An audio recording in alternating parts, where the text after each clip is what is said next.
Alrighty then, g'day guys, and welcome in. My name is Michael, I'm the Aussie Gamer, and welcome to City of Mist, where we are going to be doing a Twitch plays of this wonderful noir-styled modern fantasy role-playing game. Now, for those of you who haven't encountered City of Mist before, it is a wonderful RPG by the people over at Son of Oaks, which involve you playing the role of an ordinary person in a city that is shrouded in mystery and supernatural powers. Within this city, a group of entities known as the Mythos, creatures, things, objects, and relics who are tied into stories from lore and mythology, grant phenomenal power to a select few known as the Rift. These rifts need to survive in the city where not only are they pitted against themselves, but also the dangers that lurk within cityscapes. The avatars, those who are living embodiments of these stories, pose constant threats and dangers, and it is up to you to use your wits, your skill, your guile, and whatever you have on hand to try and overcome the challenges that you face. Now, this is a Twitch play series, so that we don't have any players. There's no players. It's you guys at home, sitting and watching and joining me today that are going to get to enjoy this this wonderful game. Now, I know what some of you are thinking. First of all, you're thinking, is this the real game? Are we actually starting? Yes, today we are starting. This is our prologue. What I have decided to do for those of you... Thank you, Australis. What I've decided to do, while we are on hiatus from Rise of the Rune Lords, at least for the time being, we are going to be doing a prologue adventure for the City of Mist series. So this won't be the final time slot that this series will run once I get going. But I figured since we've got the time slot, and, you know, the guys from the Rise of the Rune Lords group aren't quite ready to come back on, we would do this and have fun. So this is going to be a weekly slot until that time where we just get to sit, chill, and hang out. So there you go. All right. Now, how do we play? First and foremost, you can see over to my side here are a list of how to play, actions and things that you can do with the character. For the most part, this is going to run very similar to a Telltale-styled game. I will be playing the role of the narrator, the characters, and I'll be doing the voices. I'll also be trying to do my best to also voice Francis, though for the most part, he will be a silent protagonist. I mean, you know, if you imagine like your kind of video game where the guy doesn't actually say anything. We will have moments of conversations and stuff, but I'd much rather focus on, like, you know, improving the NPCs rather than trying to have a full-blown conversation with myself. I'll try, but, you know, no promises. Secondly, if you try now, just in chat, exclamation 2d6. These are going to be the rolls that will determine whether or not we succeed or fail during the game. So, let's say, for example, Francis is going to be getting shot. We might need to face the danger and try to avoid getting shot. A series of numbers will fly past me. I will roll a small dice next to me, which will be my d6. Actually, you know what? We'll make it a d. Yeah, we'll make it a d6. All right, I will be rolling my d6, and then based on what I roll, I will pick that number down, and that is what we've rolled for our action. During important moments such as story decisions or the like, we will be doing a Twitch poll where you guys will get a chance to decide what exactly we are going to do and what course of action we are going to take. So there you go. In addition, when we perform any action, we actually get to use and utilize our story tags and our power tags, which you can see below me. Now, Francis Burke has a series of powers which come from not only his mythos, which is just this purple card here, but also his logos, which is kind of like his day-to-day life. Now, as mentioned in a couple of streams already, Francis Burke is a paramedic. He works at the city hospital. He still works there on the graveyard shift with his partner, Adam. The divination of his powers, which are still somewhat of a mystery to him, are the ability to scan and perceive the internal bodily workings of any person that he looks at. He can only target one person at a time, but he can use that to ascertain injuries, muscle movements, and even biochemistry just from a simple glance. That is his main power, as it were. Now, one relationship that he has which defines him as an individual is his relationship with his dead wife. during the backstory of this particular character, he did unfortunately lose his wife, who was helping him get through med school, and they were about to get married, and there's a whole bunch of stuff involved. She unfortunately died in a boating accident, which led to his depression and hydrophobia. So he's actually afraid of large bodies of water. I mean, drinking water and rain, he's kind of fine. He doesn't like the rain, but that'll be basically it. Since then, he gave up on med school. Didn't give up on med school. He gave up on being a doctor and became a paramedic instead. Inspired by the loss of his wife, the paramedics did an amazing job, and Francis wanted to do that as well. So he became a paramedic. At which point, after a period of time in which he had been working as a paramedic, a woman who was brutally injured, literally died in the ambulance. He managed to bring back to life through medicine. But he wasn't entirely sure if he was able to do that because of his skills as a doctor or because of his powers through the mythos. And there is this kind of lingering sense of guilt that just hangs over him. Since then, he's been trying to live a very, very low-key life, trying to get on his own, trying to basically get by. His training, of course, is that of a medical professional, so he is a doctor. He's able to perform medicine stuff, and that is the character that you guys in the audience will be playing. Now, I'm not determining anything. I have no idea where the story's going to go. I don't know what's going to happen. Feel free to blow out ideas, throw out, conversation. If you have dialogue that you'd like me to read out that he would be doing, unless it's something completely out of character, I will likely do it as well. But yeah, this is super interactive, so sit back, relax, and enjoy yourself.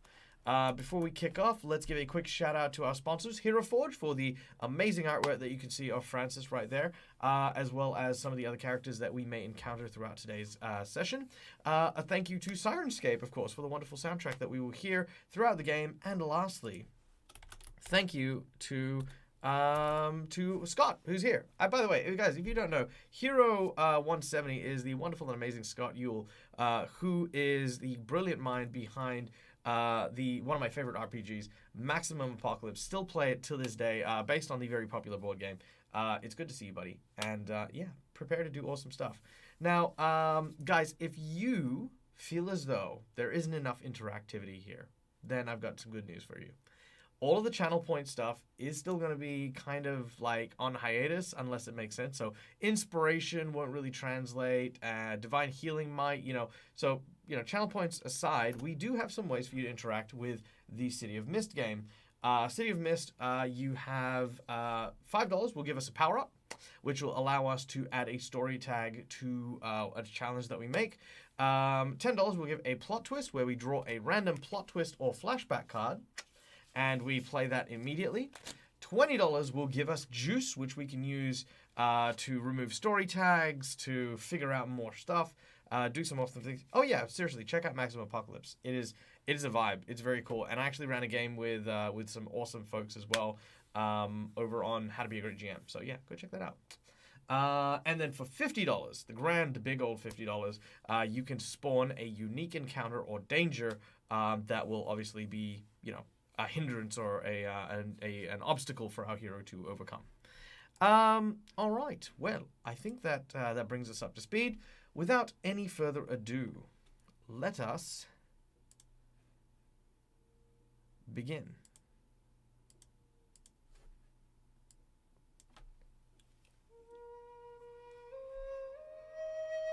Oh no, that's way too calm. Let's bring this people. All right.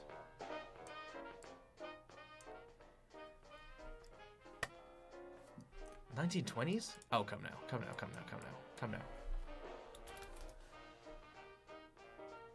Stop that. Sorry, I thought it was going a different place. Let's go.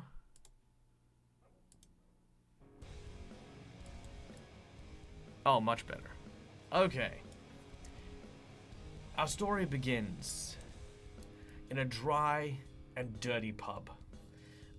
This place, this kind of dingy hole in the wall, is called Big Sal's.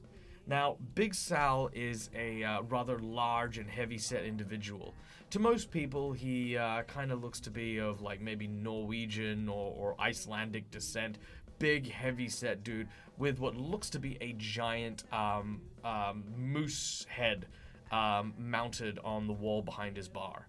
A few select individuals that come through the bar know it for the cheap beer, the very, very loud music, and of course the pool sharks that constantly circle around about 5 or 6 different tables here. As you arrive, you've been here for a while. I'll say you've been here for maybe about an hour after your shift with Adam. This has become a nightly ritual. It's about 4 in the morning. Why this pub is still open is mostly because it does accommodate to late night workers. So it is a kind of a dive bar that really kind of closes closer to 7 a.m. As you kind of sit there, like listening to the night owls working around the bar, you're approached by Big Sal. Now, Big Sal, to most people, as I said, large, Icelandic dude. However, to the Rift, those with unique powers, Sal is no ordinary individual. A large, heavy-set creature with one arm approaches the bar, wiping the bar as he gets closer to you. Sal kind of looks down and says, "Oi, Burke, you look like you've got a lot on your mind. Care to share?" Burke looks up and says, "It's just been another one of those days." Now, at this point in time, if you would like to do anything for the chat, feel free to throw them in there. Do you want to get into a bar fight? Do you want to change the music? Do you want to order another drink? Feel free to throw them in there. Play it as if you are the characters. All right.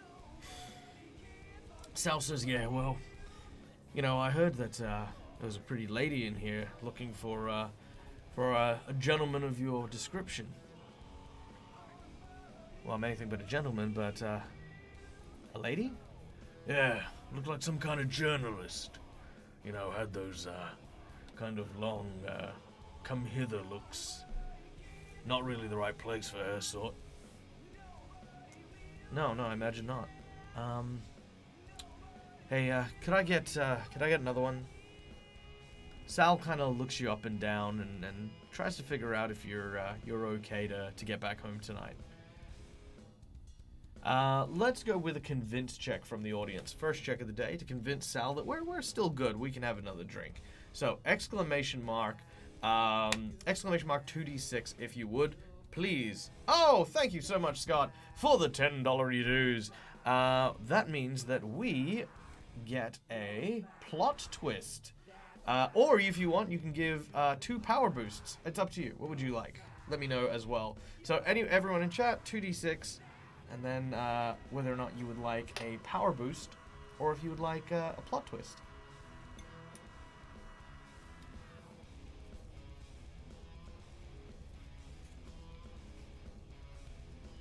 Can you roll with disadvantage? Well, you can't really roll with disadvantage, but power tags will come into the story mode. Plot twist was an option? Yes, please. Okay, plot twist. Here we go. Alright, now I'm just going to roll my d6, and let's see who we pick. Number 5. Who is the 5th on our list? 1, 2, 3, 4, 5. Zaya Wolf with a score of 11. That is a critical hit, actually. Even if we take a -1 for the fact that you've been here for a while, a 10 is more than enough, which you can see there on the corner there. Great success. So, Sal pours you another beer. And as he does, he says, "Yeah, this woman's been asking about some sort of local hero, somebody who has been refusing newspaper comments after saving some girl's life after a car crash. You wouldn't know anything about that, would you, Burke?" "Look, Sal, you just give us the beer." Sal pours a frosty glass and hands it over to you. All right, let's see. All right, Scott, your choices for plot twist are point of no return, revelation, or the path least traveled. Take your pick. As Burke places the cold glass to his lips and drinks his beer, you hear the sounds of a kerfuffle coming from behind. Several of the pool sharks have started to arc up at one another. Oi! I saw that. You bumped the white ball. I didn't bump shit. He kind of starts to shove this guy who bumps up against the jukebox. He says, "You touch me again, I'm gonna break off in your face, mate." And they start to kind of square off with one another. It takes but a moment for Sal to turn around and gain order as he moves in that general direction with a tray of beer. He interposes himself between them and kind of places it down like on this little bar bench. They don't seem overly eager to fight with Sal, but they definitely quiet down. But there's still that tension lingering. All right. Now, as you sit down at the bar with Sal obviously preoccupied, you look up and down. The bar in front of you is made of like this kind of like old and very, very aged wood. You can always tell a good bar because the actual countertop itself covered in like the history of the bar. Patrons who have like kind of carved their names in the wood. People who have again put drinks down with no coaster, staining this just with countless markings. That is when you see a strange symbol, and we are going to play plot twist card from our dear friend Scott, Revelation. As you look at one of the markings, it looks to be quite fresh. It's a marking of what looks to be an Asclepius rod. The Asclepius rod is a symbol of the medical practice. Something very odd to kind of carve. It's not, normally found on bars. But there's also a phone number, that seems to be scarred into the wood here. So, the way that this game works, we now have what's called a story tag. Our first story tag, we have Big Sal's. So we know that we've, Big Sal's bar is where we're at. We have phone number. And we have the Asclepius. I don't know how to spell it. There we go. That's how I'm spelling it. You know what? Let's also make it a nice, easy font to kind of see, shall we? There we go. All right. There it is. Beautiful. Okay, now I'm not going to leave these up all the time, but at any point in time, if people want to see the story tags that we currently have, don't be afraid to look it up. I'm also going to add in alcohol buzz. There we go. We've also got a bit of an alcohol buzz going, right? So there we go. Those are our story tags. All right. So what do we want to do? If we're going to call them, we should do it from a payphone, not our mobile. All right. Let's turn that into a vote then, shall we? So there's 2 minutes on the clock while we continue the scene. New poll. Phone number. Do we ignore the phone number? Ignore it. Do we call from our mobile? Find a payphone? Ask Sal about it? Or talk to the pool sharks and maybe see if they heard or found anything out. So there we go. All right, 2 minutes on the clock. Does Sal have a payphone? We can ask Sal. I think Sal might have a public phone. I mean, you know him well enough that he might lend it to you. Also, I will award clues, by the way, for any. This is just me for this stream because I feel like it's a cool thing to do. If anyone can figure out any Mythos's identity during the stream, I will add clues to our clue bar, which will allow us to just get answers to stuff. Yeah. So if anyone guesses, like for example, if anyone can guess who Sal's mythos is, Yeah, let me know, and then we'll add that up. Can we look the number up on the internet if we get a hit? Yeah, I mean that would be definitely an option there. I think trying to type in a mobile phone number might not. I mean, like I'll give that a hit right now. Francis sort of looks at the number and immediately pulls out his mobile. Rather than calling the number, he checks the internet to see if there's any number associated with the one that was on the table. It does not appear to come up with any hits. Hard to come by payphones nowadays. Mostly transportation places. So if you go to like a bus station or a train station, they'll have a lot of those. Sal definitely has a landline, 100%. All right, looks like we've got Ask Sal About It. So, as Sal comes back over with his empty tray and some empty glasses, Francis turns and says, "Hey Sal, you know anything about this?" He puts the trays down and he steps over. Hey, you know what? I kind of do. As a lady came in here, not the one that was looking for you, but somebody else.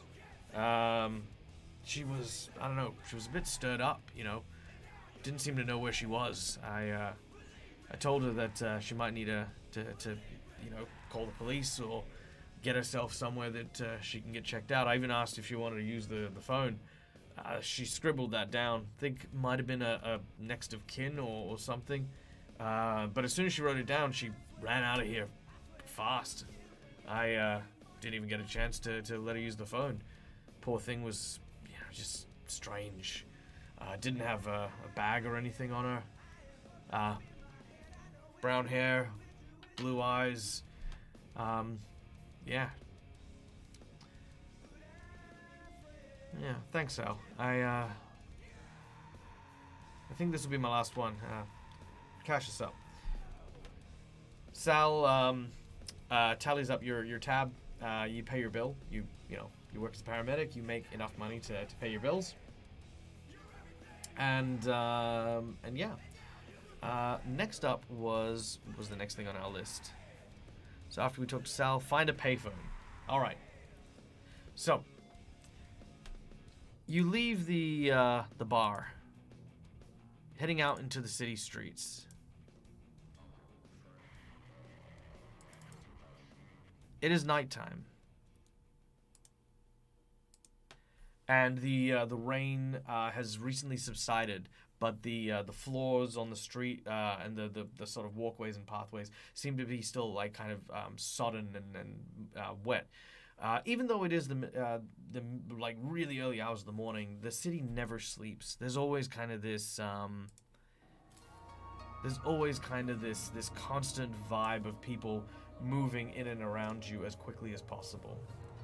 You don't remember the last time you saw a payphone, but you remember that there was an old convenience store attached to a gas station that had a payphone.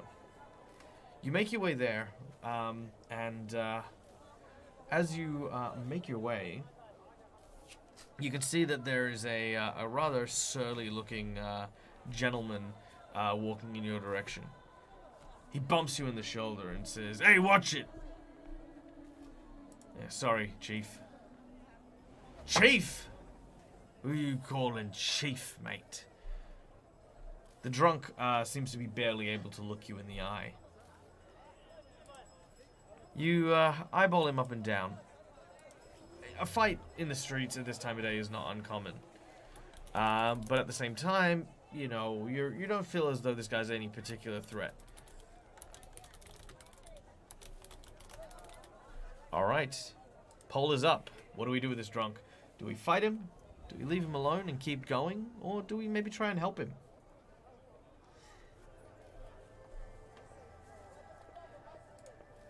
Looking him up and down, you can probably tell that he's kind of a middle-aged guy. Probably works kind of a menial, kind of office job. He's just stayed out super late. Mental scan? Happy to do a mental scan on him.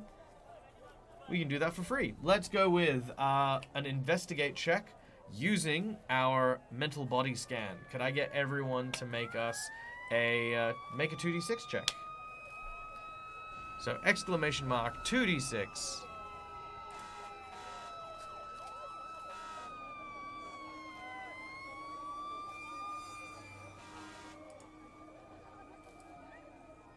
Alright, so there we've got some numbers coming in. Here we go. Alright, that gives us a 2 from who's number 2? Mod Brew. Mod Brew gets a 7 with a 8 for the mental body scan, 9 for the biochemistry, and I'll say that the medical training will also come into play, so that'll actually make us a 10. You scan over his body and you realize two things. Firstly, this guy is not only has a over-the-top blood alcohol content, but it appears that this guy actually has lung cancer. Quite severe from the looks of it. You're probably under the impression that this guy might be in need of like he probably has a couple of months at best. But he definitely shouldn't be out on the town getting pissed and getting into fights. You guys have opted to help him. The siren's loud? Okay, I'll remember that. I'll try and keep that down a little. Alright. So, as you've scanned him, you say, hey, buddy, listen, it's okay. Do you need any? Do you need a hand? Do you live near here? Listen, I don't need anyone. Okay, my wife didn't need me, so why should I need her, or the kids, or friends? What good are they, huh? Huh? What good are they? As he yells, and like sort of this thick whiskey smell just burns your nose. You empathize with this poor drunk. There's something oddly familiar about the plight that this guy's going through. Let's go to a convince challenge. See if we can convince him to go home, because the goal is to try and help him. So 2d6. Let's see what happens. Listen, friend, do you live near here? Can I get you a cab? You really shouldn't be out here. It's pretty rough in these streets. He looks at you and he says, well, I don't know who you think you are, or you don't know anything about me. Maybe not, but, doesn't mean I can't help. Okay, this one is a 4. So what do we have? We have 1, 2, 3, 4 with an 11. We don't have any abilities or powers that allow us to, convince or negotiate very well. So, so we're going to go with that. I'm also going to give us a negative here. Not that it'll help. Actually, no, I'll keep the negative. We'll keep the negative. It's fine. You turn around and you say, listen, I don't know what you're going through, and it's almost impossible to know entirely what you're going through. But it doesn't mean that there aren't people out there willing to help, Let me call you a cab. Let me find you somewhere. So, let me get you back home. He kind of takes a moment. He's like, yeah, I think I'd like to go home. You flag down a taxi, and you look at your wallet. You have not a lot of money left after paying your tab, right? I mean, look, I said you had money, but we're talking paramedic money. So do we pay for his taxi, or do we try to get him to, kind of deal with it himself?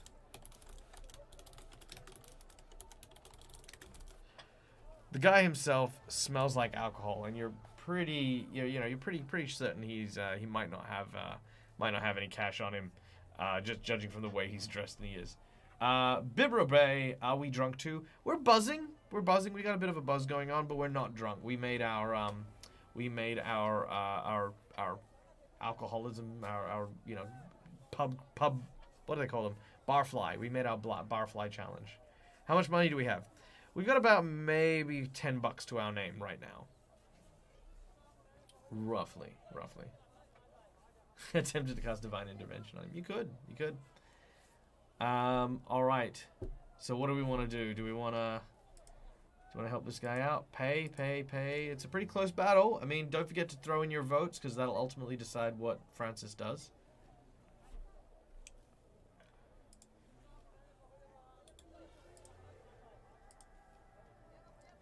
All right.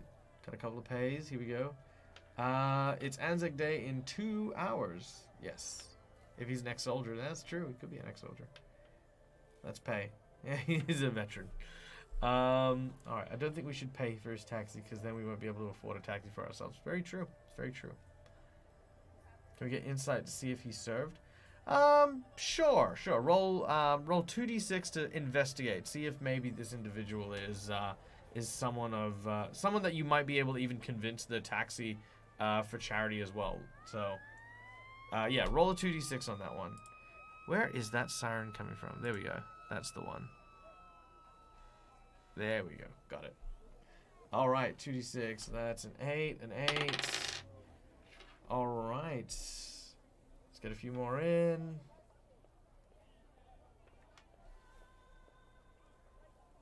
Okay, we got a 2. That is, that is Virencroc. That is an 8, which is a success. So, looking at him up and down, he doesn't seem to be a veteran or a soldier of any kind. However, he definitely has the appearance of someone destitute. You flag down a taxi, and your first protocol is maybe the taxi driver will be charitable. As the taxi driver pulls over, you can see this rather muscular kind of dad bod driver, big thick mustache, almost like a handlebar brush, right? Like kind of mustache. As he says, "Where are you going?" Hey, listen, buddy. My friend here, he needs to get a ride home. I don't suppose you could help us out here. Let's make a convince check. 2d6. Let's see if we can convince the taxi driver to let this guy ride for free. Yeah, look, I don't know if he's got any cash on him, but he needs to get home safely. Can you help out, please? I don't, you know, I'm a paramedic, and I think he needs a ride home. All right, here we go. We got some straight things going in. 1, 2, 3, 4, 5, 6. Let's see what we got. That is a 3. That is our hero, 170, with a score of 3. The Russian guy looks and he says, "Yeah, no, I'm not running public bus or charity. If you want him get home safely, you take bus. You take him home yourself. He's friend of yours, not friend of mine." Francis says, okay, listen, just this is all I got. Is that going to be enough? Yeah, where he live? You begin to check his pocket. He kind of hands you his wallet as he kind of like tries to nurse his headache that's slowly creeping in. His wallet says he lives in the downtown area. He says, "Yeah, fine, downtown area I can do. No worries. Yeah, load in. But if woman's in car, I send dry clean bill." Yeah, sure. You kind of let him in, and the taxi driver takes off. The guy leans out and says, "Hey, buddy, listen. Thank you. I'll remember this. I promise. If you need a hand, you know, where's my?" He reaches into his pocket and pulls out a business card. Now, I want in chat for you guys to suggest, what is this guy's measure of employ? Is he a lawyer? Is he a pharmacist? Is he a police officer? Is he a supermarket greengrocer? What is his occupation? And I'm going to make that his business card, and I'll roll randomly to see what he is, because he will now go into our story tags as helpful drunk. All right, so there we go. We have the helpful drunk because we helped a drunk. Actually, no, that's not helpful drunk. It's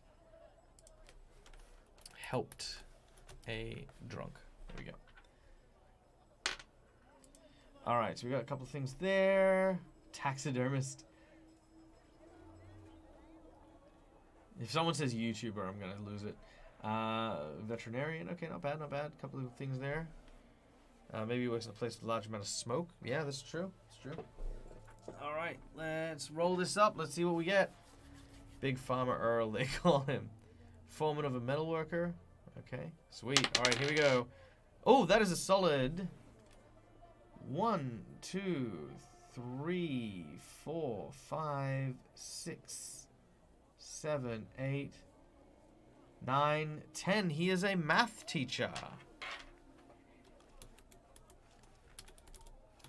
All right. He is a math teacher. So there you go. So he is a mathematician.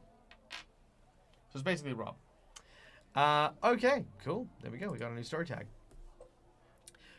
With the drunk now safely in the car and heading on his way home, you continue your way to the gas station.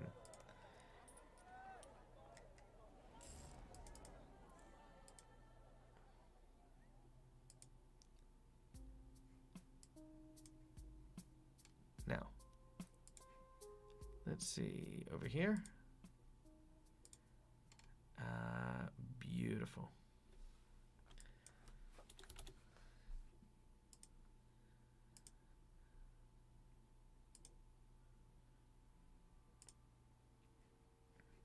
Okay, one moment while I set us up here.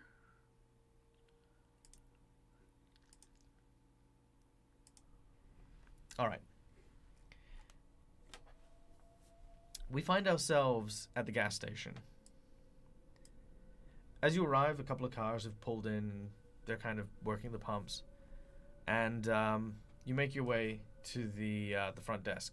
There, next to this large bit of bulletproof glass, is a payphone. It looks like it's just covered in graffiti, and as you pull the handle off, it's like got some bubble gum stuck to the handle. You kind of, again, take out a pen from your pocket.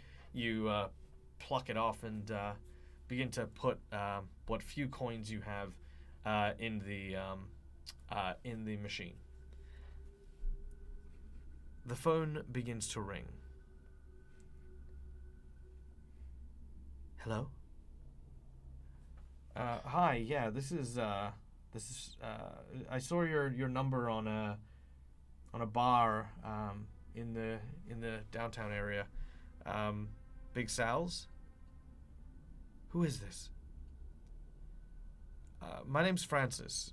Do you need help? He said that the person who wrote this down looked like they were in a bad way. Please, The voice trembles. I can't let him know. He's looking for me. He knows where to find me, and Big Sal, he said he'd help, but I think I just put him in danger.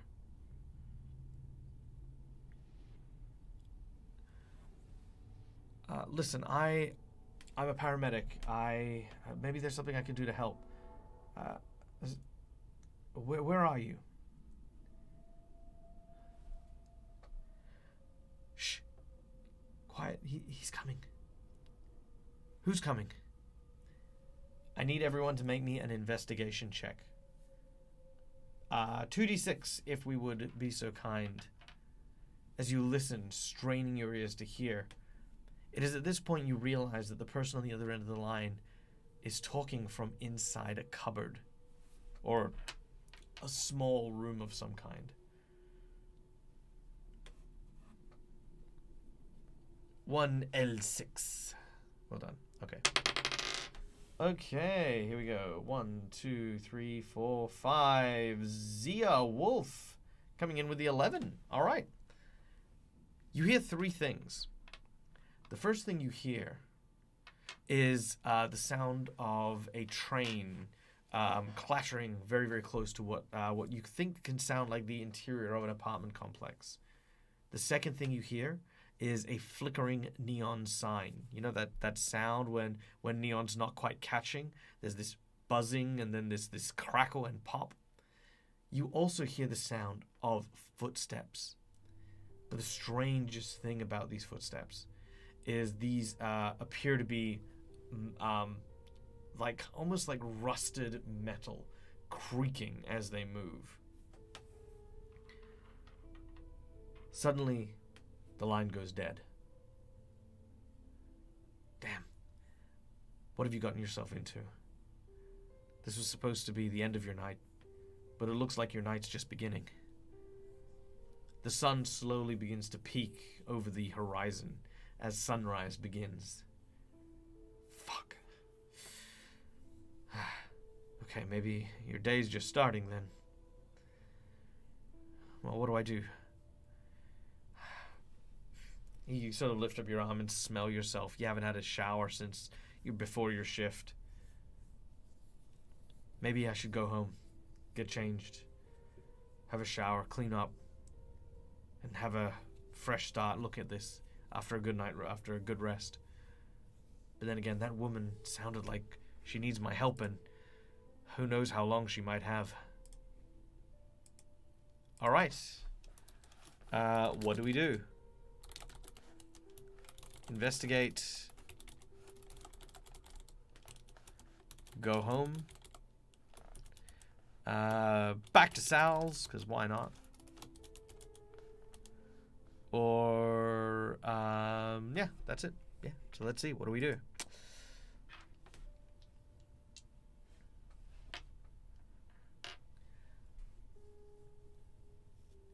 You begin to walk the streets.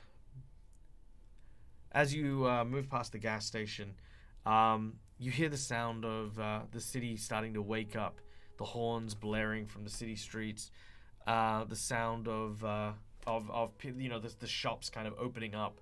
Chairs being dragged out from the nearby cafe, and the smell of like breakfast foods being cooked, and even fast food chains and stuff like that. Just this imminent smell of coffee that wafts down the strip as you're deciding what to do. It looks like a 50-50 split. And that's pretty close. You guys are gonna have to make a decision, otherwise we're gonna go to a flip. You check your pockets to see what you've got on hand. Apart from the pen, your wallet, your identification for your medical thing, you don't see it. Yeah, it is there. The poll is up. It's in the chat. Is the story going to end in a bunch of Greeks having a large wooden horse outside the city? Maybe. Who knows? All right, looks like we got a lot for investigate now.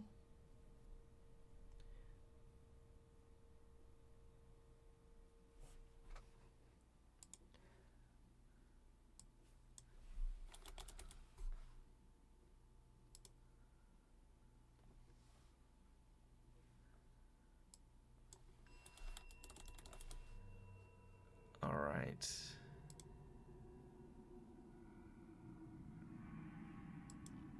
Okay. To investigate.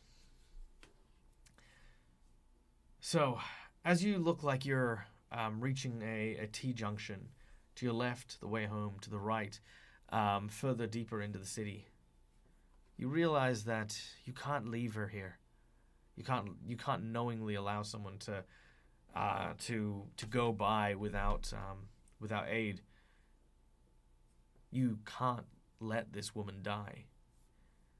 Which, of course, is a story event that we have for our event here. So there you go. Which means we might have an option to improve that if we continue on this road. All right.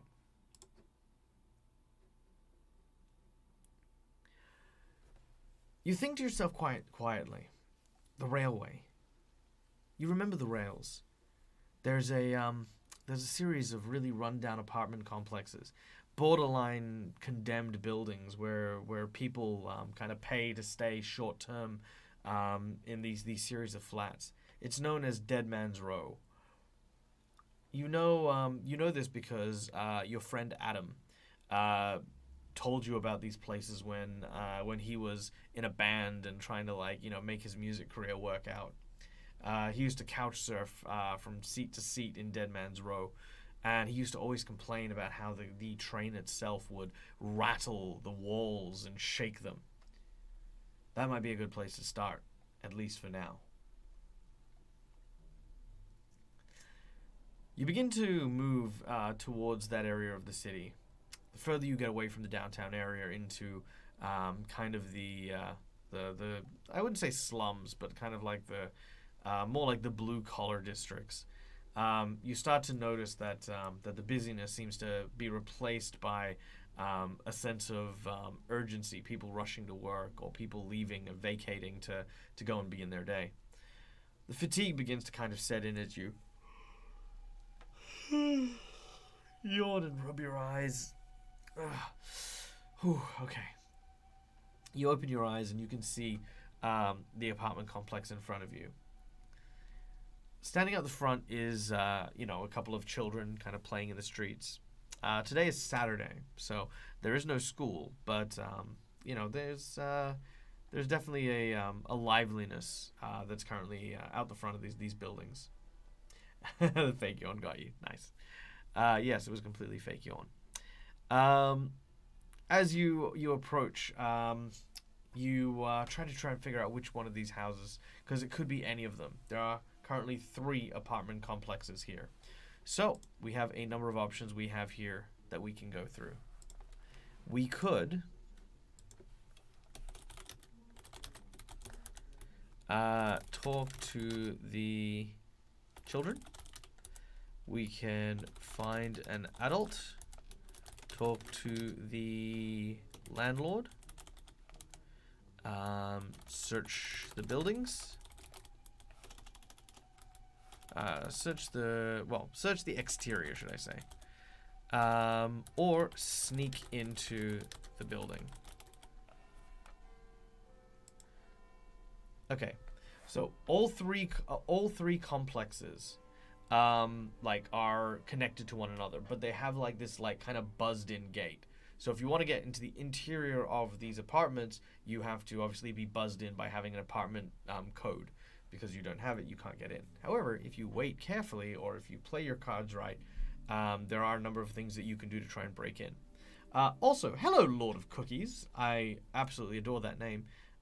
We are doing an interactive modern-day RPG fantasy set in the world of City of Mist and using the rules of City of Mist.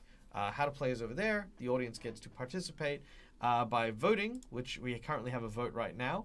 And by rolling. I am the GM, you guys are the players, and that is how this works. It's also really weird for a drunk man to randomly start talking to children. It is kind of weird. Your blood alcohol level is a little high, and that is one of our story tags, which you can see here. We have an alcohol buzz going on.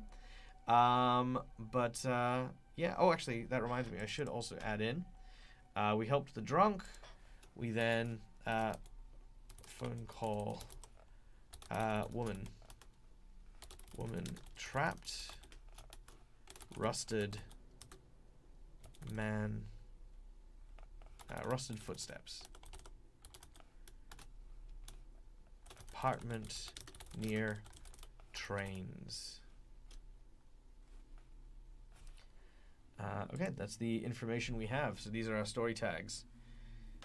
All right. Yes, our character is Francis Burke. Yep, right there. And also, if you want to know, there we go. Boom, I have a code. City of Mist is a game where you control Francis Burke. Downloads like paramedic in his adventures. You can help him by watching the stream, voting on his actions, and doing stuff. Yeah, there we go. Why is this phone so freaking big? Because that's what Hero Forge says a phone should be.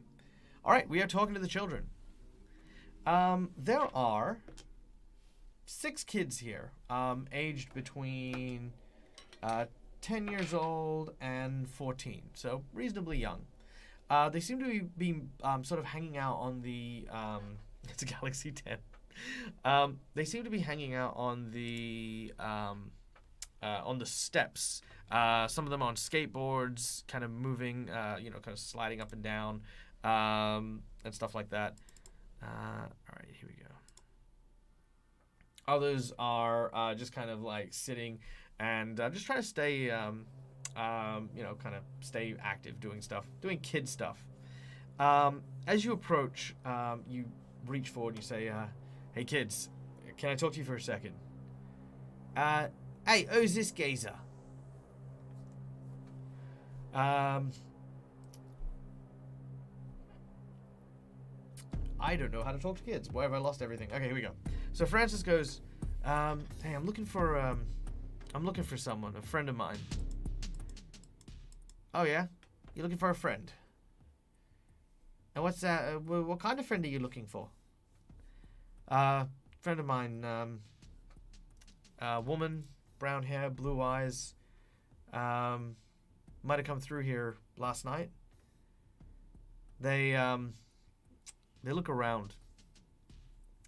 They say, well, Mum says that we shouldn't really talk to strangers. Well, I'm actually a friend of your mum's. All right, let's make a convince check to try and see if we can lie to kids, so that they can help us out. So everyone who can, exclamation mark 2d6. Yeah, City of Mist kind of is broad spectrum like New York, but at the same time, the way I'm playing my version of the city, as it were, is it's a melting pot of different cultures, different places. All right. Well, that's because I'm trying to play a drunk talking to kids. We're trying to bring this to our content too. Nice! Hey, Goblet Warlocks. By the way, ladies and gentlemen, Goblet Warlocks, a wonderful streaming group. Let me give you a big shout out here too, buddy. Friends of the channel, and one of those people who we love, and we've hung out and we've done stuff, but we've never actually roleplayed together. But you know, like one day we'll do that. All right, let's have a look. Here we go. That is a 3. Who is our number 3?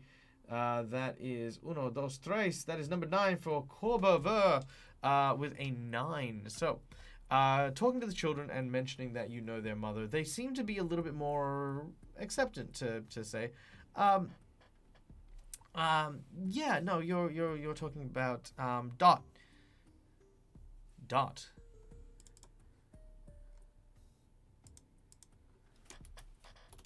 So we can change the phone call to the woman. Dot. Dot. Yes. Do you know where Dot lives? Yeah. No. She lives in apartment B. But I wouldn't go there if I were you. Why is that? Well, she lives with her boyfriend. Her boyfriend's a little. Shh. Quiet.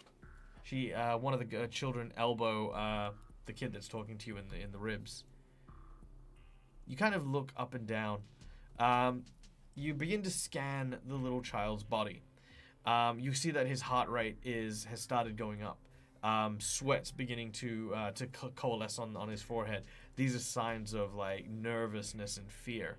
The one who elbowed also seems to exhibit that, though she kind of looks a little bit more like she's like kind of like, hey, shut up, you're gonna get us in trouble, and kind of, you know, straight up, yeah.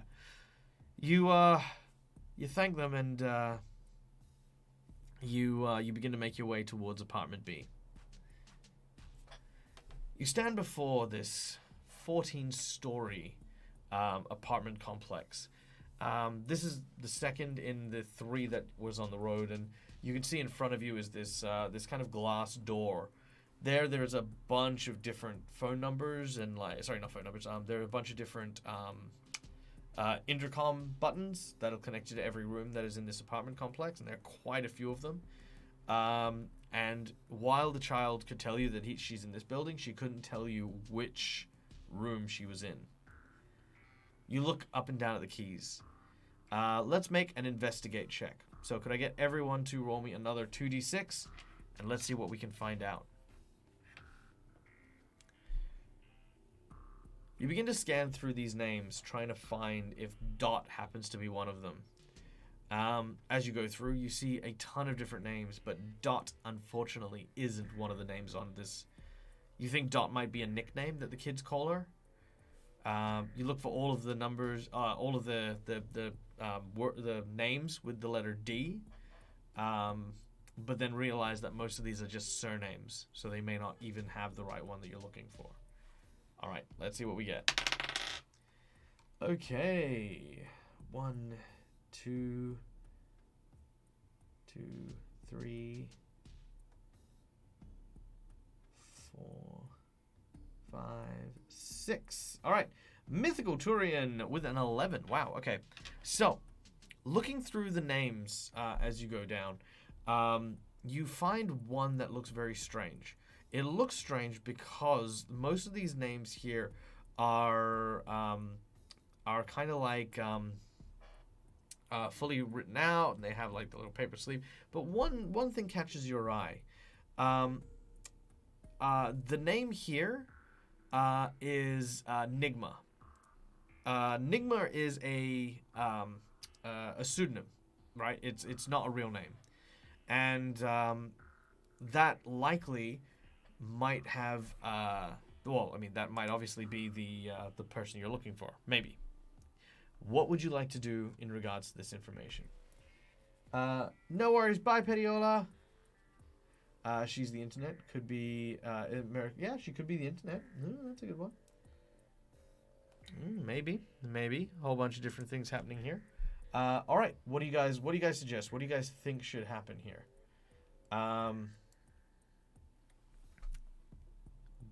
I was going to look up something, but then I completely forgot what I was going to look up.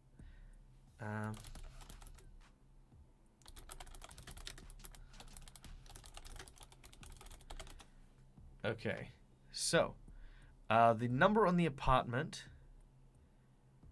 is 1900. And the name is Baum. B-A-U-M. But it looks as though Baum has been scratched out.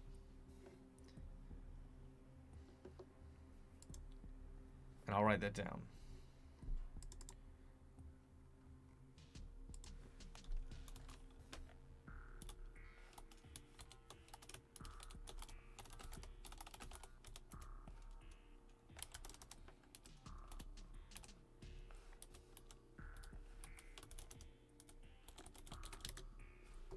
Okay, there you go. Where can we hide out of sight and incognito to gather intelligence? Okay, so let's throw in a couple of ideas here. New poll. Okay, so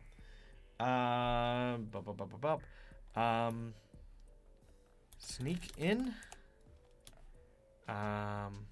lie to get in, to get access. Go home. Wait and scout. Or what's the other thing?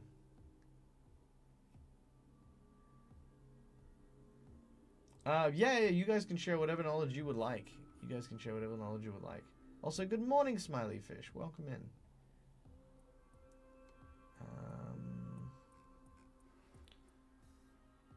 All right. Look for a dot. No, actually, no, it's not even going to do that one. There we go. Boom. All right. Yeah, that's true. Yeah. Speaking about it is great because it means that we do get to play around with ideas.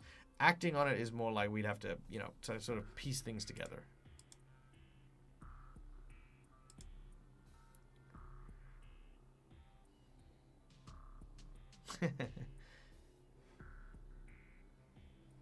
That's true. Baum is the German word for tree. Could mean anything.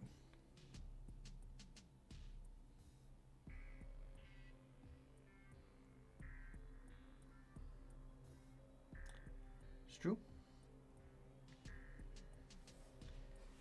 All right, how are we gonna get inside?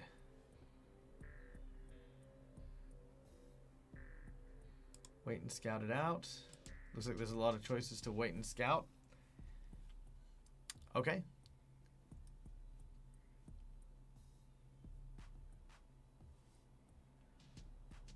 Okay. You decide to wait and scout it out. Let's make a interesting. Let's go with a sneak around action. So exclamation 2d6 and let's sneak. Now we're going to also gain a bonus from our Stalker Sense. Now, Stalker Sense means that we can detect when a predator is kind of like in the area. Someone who's like kind of got that predator vibe. So let's see what happens here. Let's get those rolls in. Nice, nice, nice, nice, nice. All right, we're going with number 1. Also, hi, Mike. Good to see you, mate. Sordak 355. Score of 6. Now, 6 would normally fail, but because we have our Stalker Sense, we are able to kind of like most people that walk out, we kind of ignore and they ignore us. But then this one guy comes out, and he's got like this big bushy beard, like a massive kind of giant, like, you know, kind of freaking like wild man beard. And as he steps out, he seems to kind of look around wearing a flannel shirt, jeans, and the like. Some of the kids see him and they kind of get out the way. You notice him straight away. Your Stalker Sense kind of picks up and you immediately get out of sight. He looks around and doesn't seem to notice you as he begins to head towards this kind of like a little garden area where, you know, if you're looking at like the complex, it's got building, and then a little side area. In that side area is an unused plot of land where maybe once upon a time there was the idea for a building proposal, but ever since that point, it just kind of got clear cut and it's just covered in like scrap and refuse building materials. It's like a dumping ground for construction workers and the like. You watch as this guy kind of goes in there and seems to kind of just kind of be wary as he's moving. What do we want to do? Do we want to follow him? Do we want to? I mean, I imagine we want to follow him, but let me ask this in chat. Does anyone not want to follow this guy? If anyone does not wish to follow this guy, let me know. Otherwise, we'll keep moving. Someone will get out at some point, and we can get in. Well, Sordak, actually, you know what? Let's do it that way. Manage poll. New poll. Question. Act fast. Follow suspicious bearded man. Enter building quietly. Stay put. Go home. There we go. Poll is up. Boom. So we got a few choices there. Some good ones there too. Okay. Suspicious man.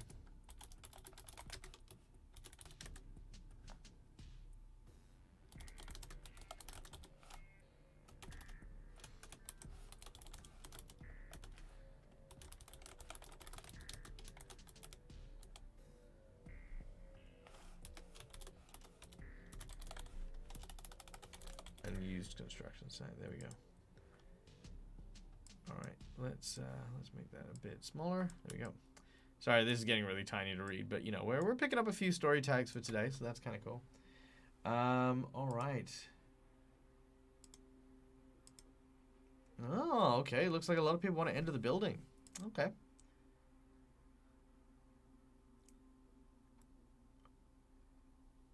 Nice, nice. We should conserve as much energy as we can. Keep out of trouble for now. Yep. Follow, but remember we haven't slept yet. That is true. Actually, I'm going to also add these story tags as well.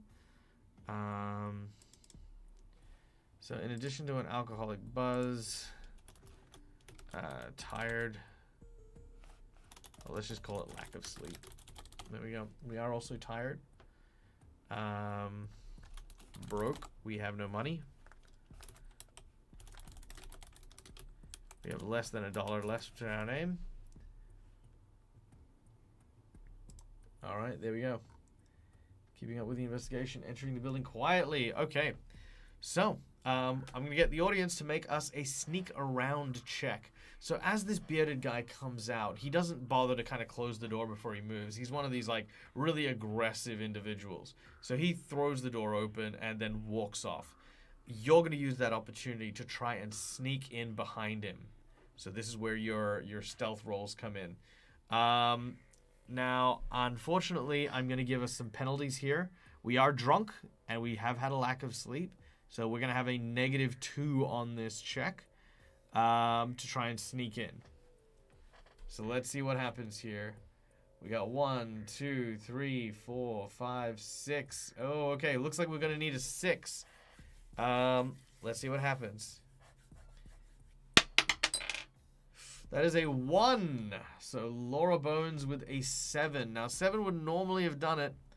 But unfortunately, with that -2, that is not going to cut the mustard, I'm afraid. So, as you move in to enter, let me just check this real quick because there's stuff that happens here when we fail stuff. Here we go. Let's see, player actions. There we go. All right. In the event that a player fails a check, we have a 4+ to thinking we're stealthy. Yes, you do have a 4+ thinking. Is this building old enough to become a historical site? No, not quite that old, but good effort. Act like you totally didn't mean to go in and start following him. All right, here we go. When your abilities, when you use your abilities to act secretly or deceptively, roll on a hit. Everyone falls for it. Yada yada yada, and then someone unimportant notices you, but that just made them important, right? You're perceived only by a secondary scent. Someone picks up your scent while you're stalking them, or you must leave something important behind or be discovered. Ooh, I like that. I like that. Okay, so okay, here we go. This is it. This is a good one. As you go to enter the door, you drop your phone. Do you leave the phone, or do you fail to sneak in?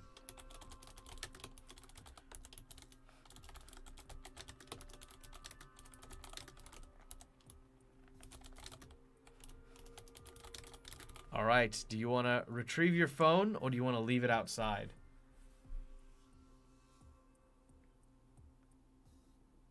All right, so those are the two options.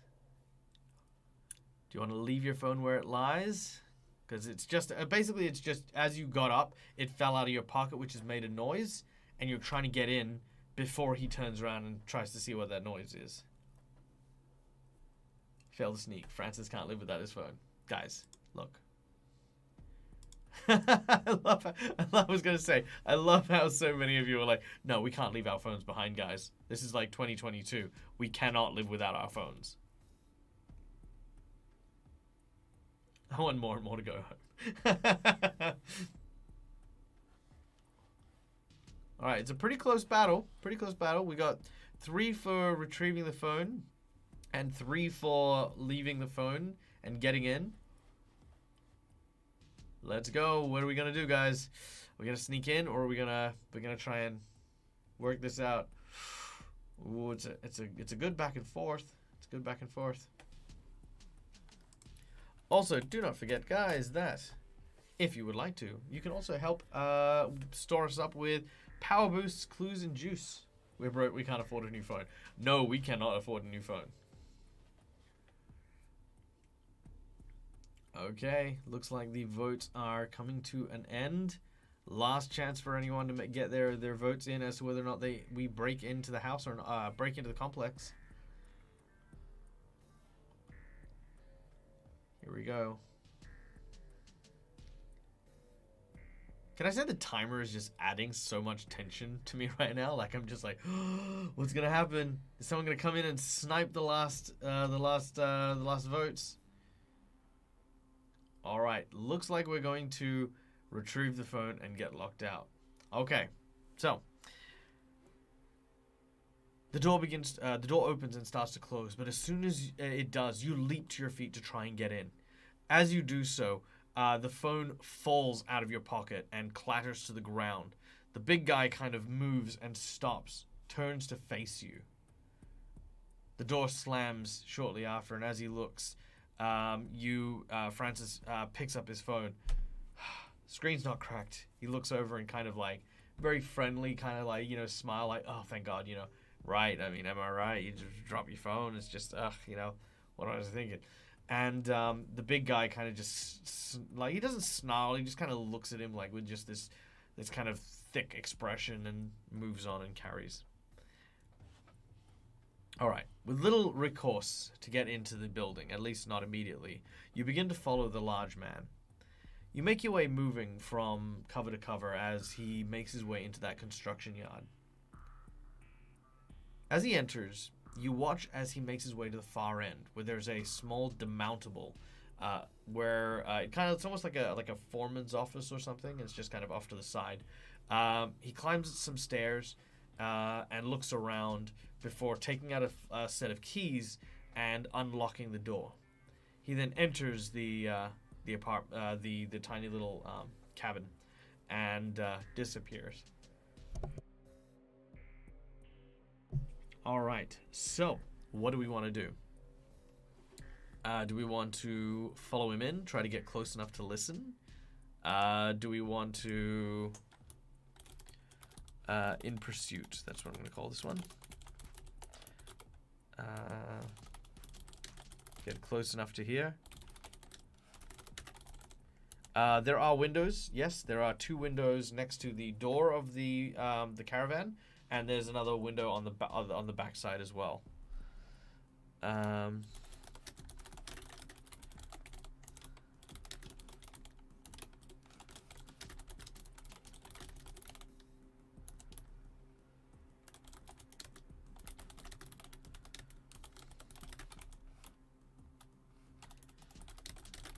Okay, there we go. New poll. Here's what we're gonna do. We are in pursuit. Do we want to stay close enough so that we can hear? That means we're gonna move up to the construction site and see if we can hear something. Stay far enough away so that we can observe. Go back home and have a nap. Try to get into the building again, like just wait and see if someone will come out, or try to trick someone to sneaking into the building. Okay, lots of votes coming into staying away and observing.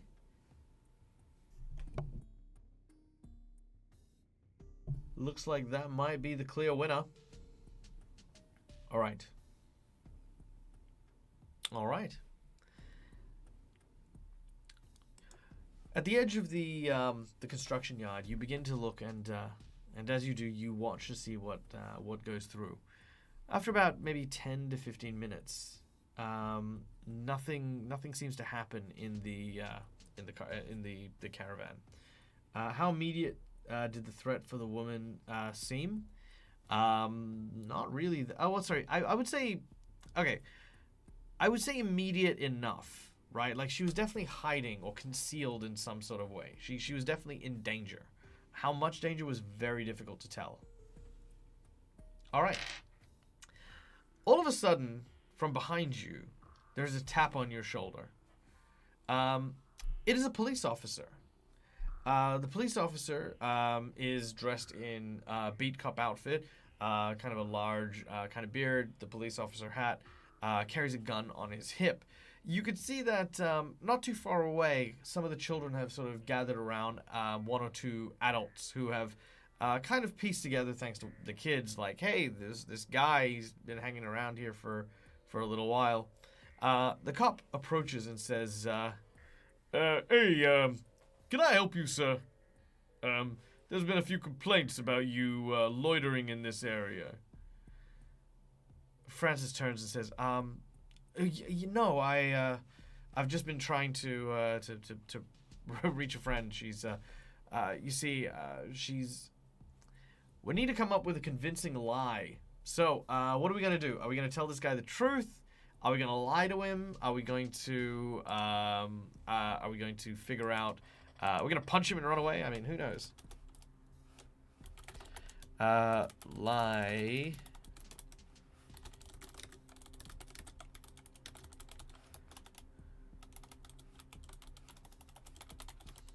Here to see friend. Truth. Suspicious call. Say nothing. Run away. Fight. Alright, there we go. That's a good one. That's a good one, Corbell.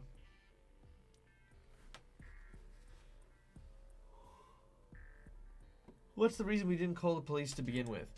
Um, it's a case of the number that we found for this woman was scrawled onto the bar at our local dive bar. The bartender said that she looked like she was in a bit of trouble, but wouldn't talk about why, and she ran off before anyone had a chance to. She said that someone was looking for her and didn't say anything about who or why or what. Out of curiosity, you phoned the number, and it was a woman's voice, and she seemed to be in distress. At that point, you decided to take things into your own hands. Why you didn't call the cops is maybe partially because if this woman was out and free, and she might have been able to call the cops herself, but chose not to for one reason or another. Whatever that reason might be, it might have been wiser not to call them, at least not yet. Francis turns to the police officer and says, "Oh, I'm really sorry, officer. Allow me to explain. I'm a medical officer. I have my medical license here." He presents the medical license that he actually does have as part of our relationship.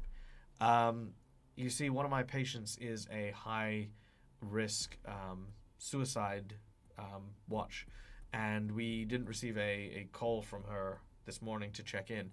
I've actually come to check on her myself, but I seem to be having trouble getting in touch with someone that'll allow me access to the building. The police officer looks you up and down. Let's make a bluff check, shall we? So, well, in this case, it is a convince check. So, exclamation 2d6. We're going to add in a +1 for your medical license. So yeah, we're going to get a +1 from that. Ooh, some good ones there.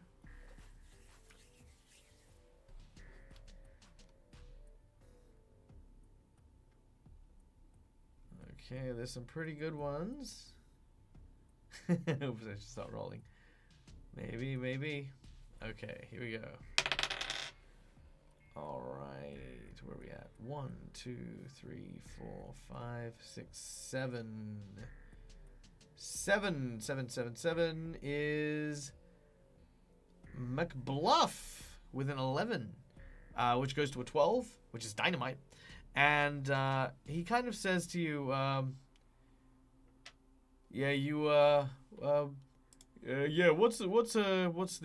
what's your patient's name?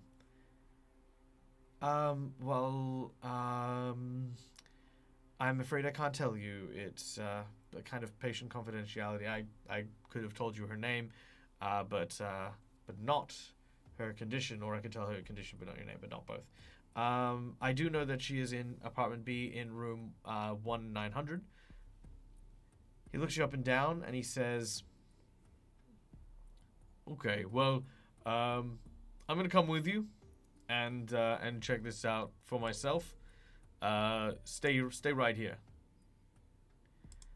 Yes, officer. Okay, so the officer then goes to go and talk with the families and try to calm them down. He kind of like waves them up and starts chatting. All right, at this point, what do we want to do?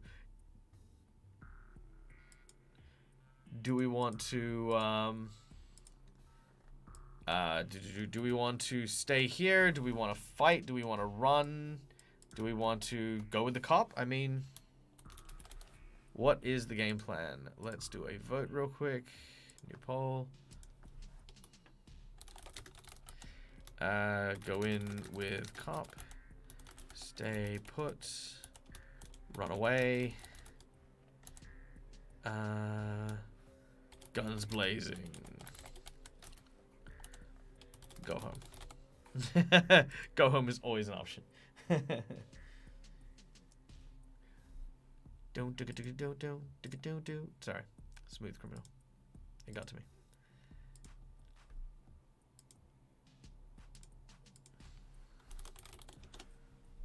All right.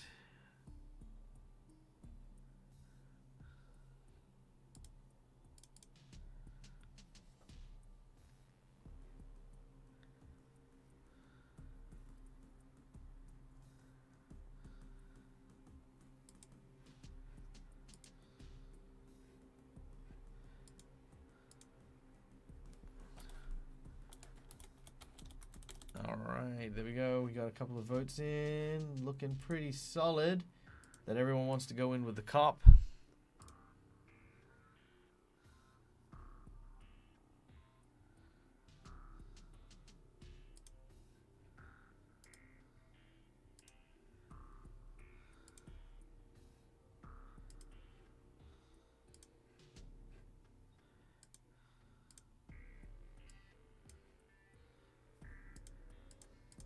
All right.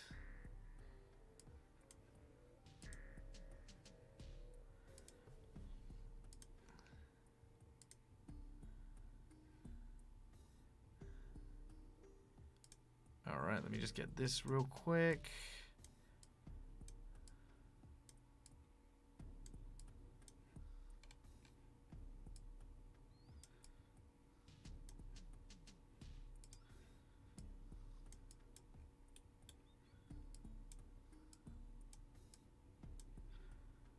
All right, there we go.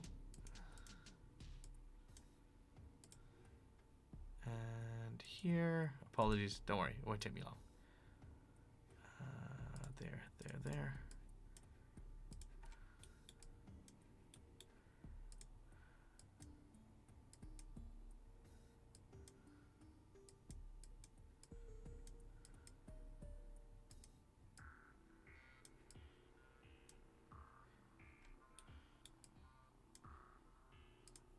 All right, there it is, and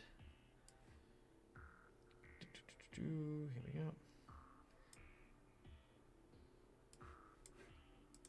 And given that we now have our very own NPC assistant, it makes sense that we now include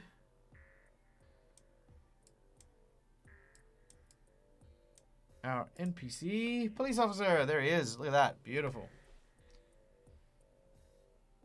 Hey, new subscriber, Third Floor Wars. Oh my god. Hey, buddy. What are you doing? What you up to, you glorious and sexy individual? Holy crap. So good to see you, Craig. Ladies and gentlemen, if you don't know who this is Craig. Craig is a wonderful and amazing source of entertainment. Go and check out Third Floor Wars. They do a bunch of RPGs.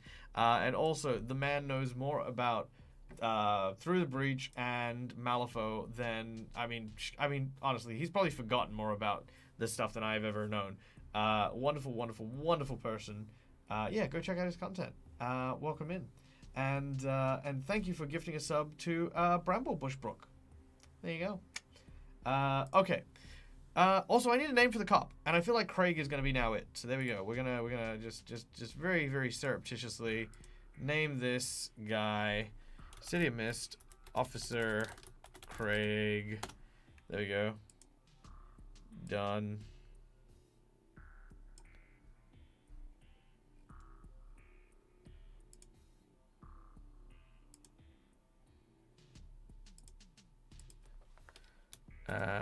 Officer Craig. Done, and done. There he is. Look at that.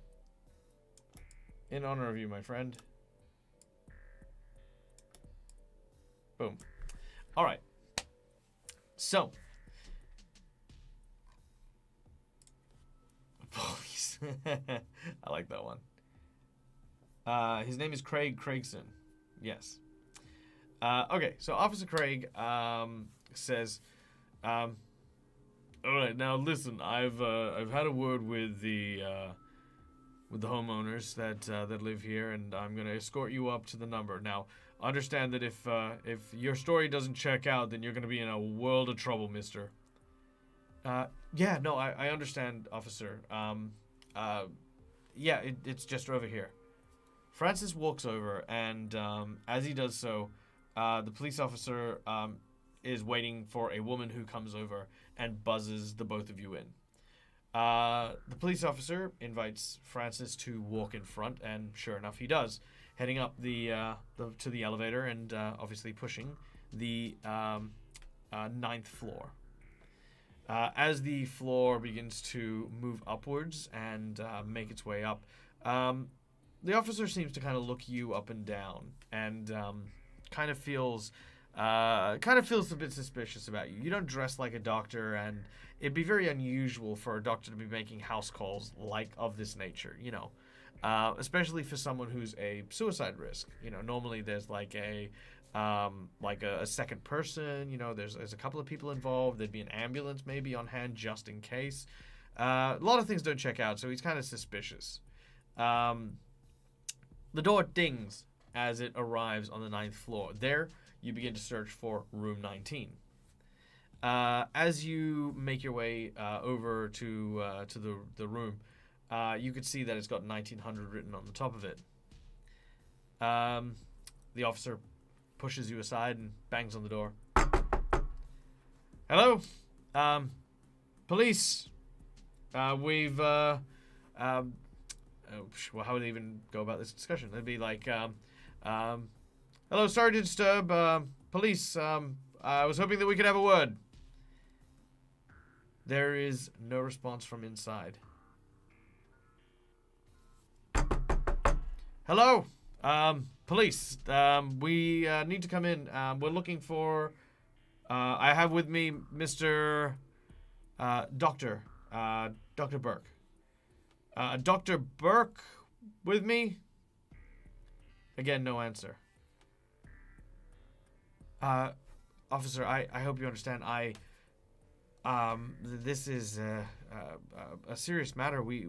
She might be in danger. All right. What do we do now? The door is locked. We are with the officer. Officer Craig. We're going to look for a false rock. Okay, check under the welcome mat. Not a problem. You search under the welcome mat, and sure enough, you see a key. The officer says, I'm afraid I can't allow you to do that. There has to be at least some sign of probable cause. Well, what if I were to enter this home under the duty of care that I have? I obviously, as you know, I can't leave, knowing that she might be in danger. The officer is, you know, either you're really buying into this story, or you know, he's on the fence here. Let's make a convince check to see if we can convince this officer that you're really here to try and help this person out. So exclamation mark 2d6. Let's see who's gonna get this one. The grand irony if Craig gets the this one. It's not probable cause, but if Francis goes in and enters, I mean, there's wiggle room for probable cause. The rolls have not been kind. Rolls have not been kind to anyone. Holy crap! Yeah, wow. Oh, these are not looking great. Okay, let's see. 1, 2, 3, 4, 5, 6, 7, 8. Okay, we can bust out our D10 then. Let's bust out our D10. Here we go. Officer. He can allow us to do it and then arrest us if nothing turns up. Yeah, that's true. Offer to the officer. That's a good offer. All right, that is number 8. Let's see, where is number 8? I say L2 breaking and entering the causes force the cop to go in. Maybe. Okay, let's see. Here we go. 1, 2, 3, 4, 5, 6, 7, 8. Third floor war. Irony. That is number 4. Now, you are a medical professional, so that'll give you a 5. But unfortunately, none of your other tags are going to come into play. More to the point, he can probably also still smell a bit of the alcohol on you. So he is going to turn around and say, no, I'm afraid this is it. This is the end of the line. I'm going to have to take you down to the station for some questioning and probably an alcohol breathalyzer test. All right. What do we do now? Do we want to try and go toe to toe with this guy? Because if we do, we can basically force ourselves to use the key on the door and force ourselves in.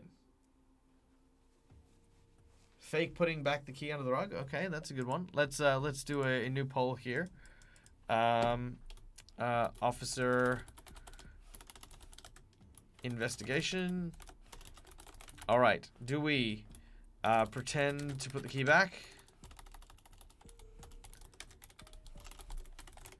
Do we force door open?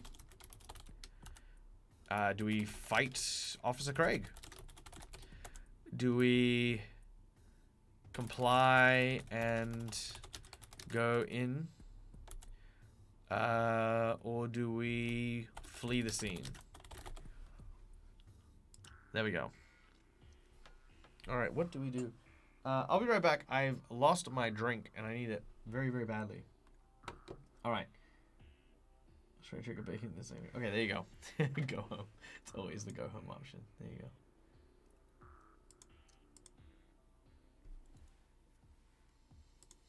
go. Someone wants to fight Craig. I like it. I like it. Alright, I'll be right back. I'll be right back.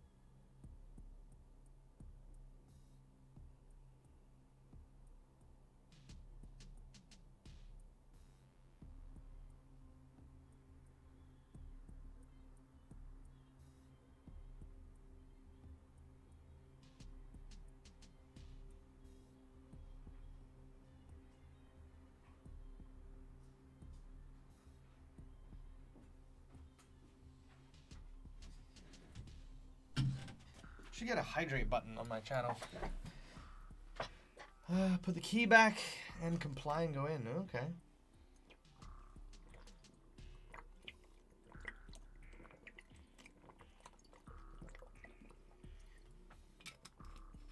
You don't see the poll? Let me know what you want and I'll add it.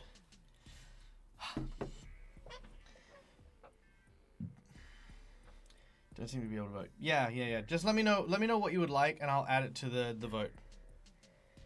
Not a problem there. Pretend to put the key back and comply and go in with the officer.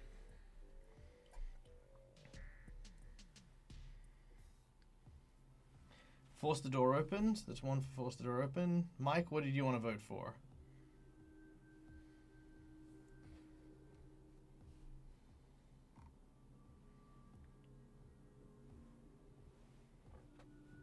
What did you want to vote for, Mike? Let me know, and then I'll add those in. Wouldn't have made a difference, too. Yeah, no, I wouldn't. But, you know. But it actually does. If it depends on what Mike says. Mike will make a big difference as to what we do here.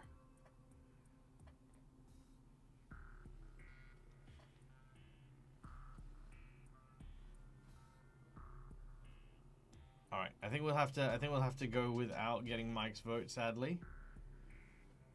All right, so which means we're gonna have to go to a coin toss. So heads, we're gonna actually no, let's do both. He's going to put the key down, keep the key, and then go with the officer. So, oh, you just got here? Okay, Mike, what do you want to vote for? Do you want to put the key under the rug and sneak away with it? Oh, pretend to put it under the rug, sorry. Do you want to go with the police officer? Or do you just want to go with the police officer?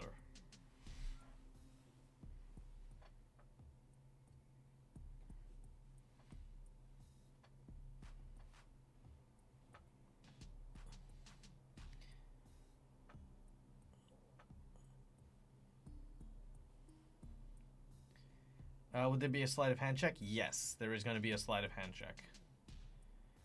Because rolls are not going your way. Yeah. So if you're going to keep the key, there is definitely going to be a sneak check. And we are drunk and tired. Very drunk and tired.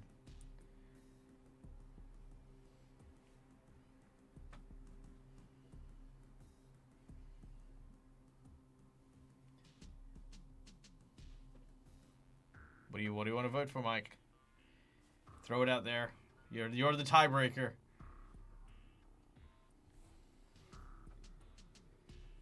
I don't know. Maybe just try to come clean. Which I guess amounts to just go with the officer. All right. If we go to the station, the officer message. All right, cool. So we're gonna leave the key. We're gonna put the key back down underneath the floor mat, and we're gonna go with the officer. All right. The officer begins to walk back to the elevator. As we make it down down into the main floor, the bearded guy enters in and sees the cop with Francis. As you walk past him, he kind of gives you a very, very strong eyeball, and you get a smell. There's kind of like that stalker sense kind of kicking in as well. Let's have a investigate check here. So 2d6 as we investigate.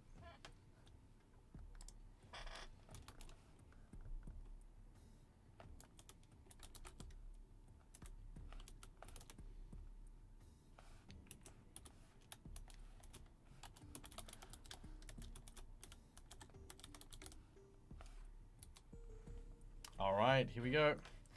Those numbers are coming in hot. Let's see what we get.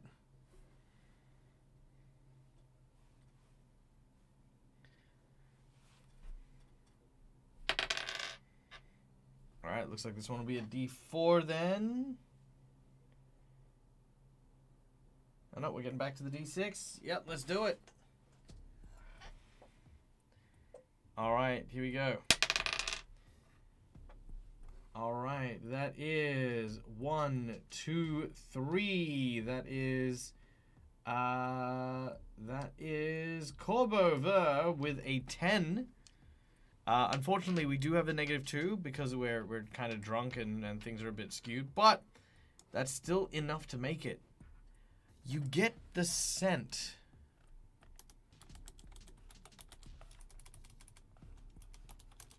of perfume coming off this guy. It is quite strong as well. It definitely does not suit him. It's like kind of like strawberries and no, not strawberries. It's like peach. It's like peach, you know, like peaches and cream. That's the one. Yeah, peaches and cream is what you kind of smell off this guy. You walk past him and they'll just kind of glance past each other as you make your way out with the officer. He starts off by getting your name, which of course you've given. You show your ID and the like. He's going to start by calling up the hospital and finding out if you were indeed sent to investigate this or to check on this patient. So he picks up his walkie-talkie in his car. You're not handcuffed or anything like that. You're just on the front of the car out at the front of the complex. He pulls out his mic and he goes, "Hey, listen, I got this 4721. But the thing is this guy says that he's working for the city hospital. Says he's doing a health check on a patient. Yeah, it claims to be a risk, moderate risk. Yeah." I just want to do a quick check-in with the hospital, make sure that everything's on the up and up with this guy before I let him loose. Yeah, thanks. As he's talking, he is very distracted. He's kind of like just, because again, you haven't resisted, you haven't, done anything and stuff like that. You're not captured. You're in, you're just like kind of at the front of the car.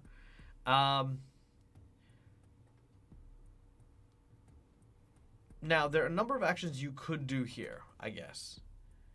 Now, this guy, like, the officer is not a bad guy. You could just try and brute force this, right? Like, you could just make a run for it. You could try faking something. Like, I guess... Let's see. You could call in a favor from Adam, maybe, while he's on the phone to the hospital, and have Adam be the one to turn in a call. That would actually be kind of cool. If you call up Adam and tell Adam that, hey, someone's going to be looking for me. It's the cops. Can you cover for me? He might be able to do it because Adam's a paramedic as well, so that'd be useful. Yeah. You've already. They're already crediting you with that, so maybe that'll get you off the hook. Do you guys want to try that? Maybe calling Adam?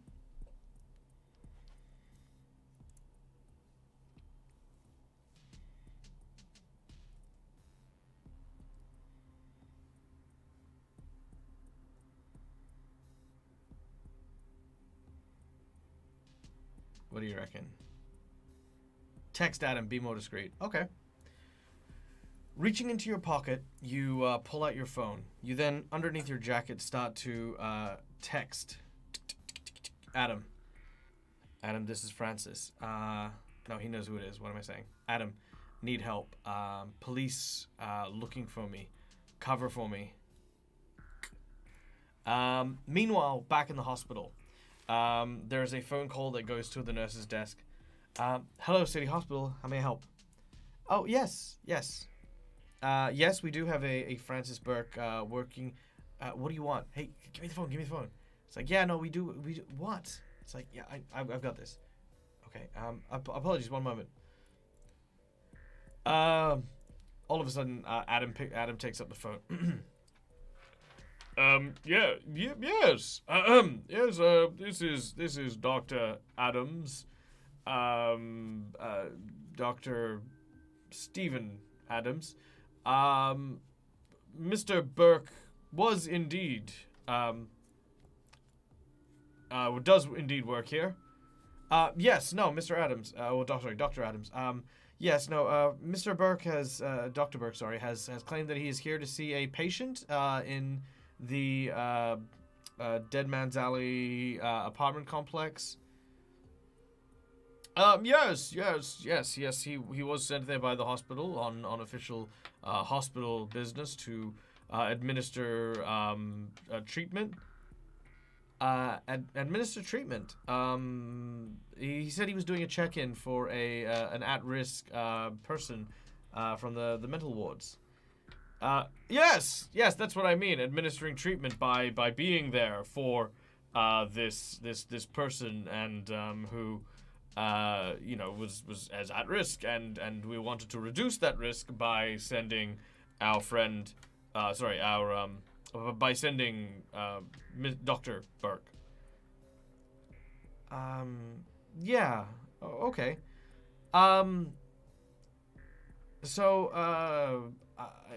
Thank you for clarifying that. I'm sorry, what was your name again? Adams, Dr. Stevens Adams. Thank you, Dr. Adams. We'll be in touch. Click. Yes, this place is called the Dead Man Alley Apartments. It's Dead Man as in the... spelled this way.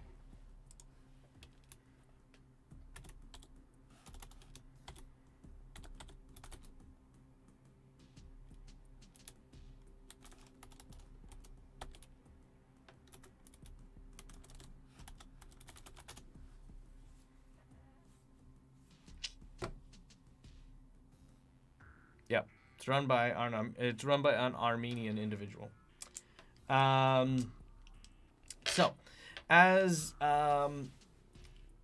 Officer Craig gets off the phone, he says, "Well, it looks like you're off the hook, but listen, I think if you're, I'd probably, relax a little bit. I'm sure it's nothing, but you need to stay out of trouble and definitely don't loiter around here. The people here are get kind of weirded out by you."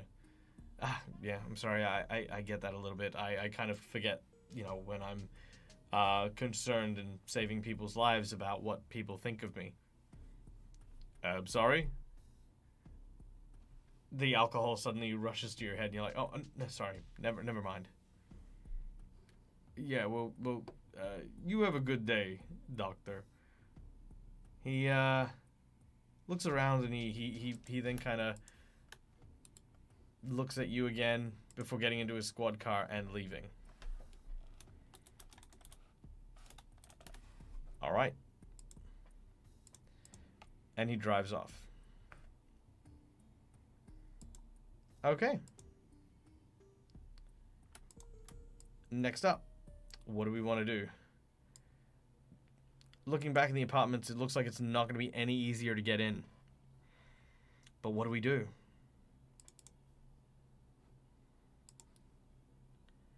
Run straight back into the apartments. Well, well, we don't need the police tag. Officer Craig is now gone.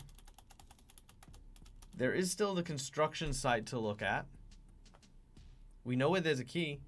We just need to get into the actual building. Get some coffee to get rid of the alcohol effect. Yeah, that's true. All right, let's do a poll for that one. That's a good one. New poll. Where now? Go home.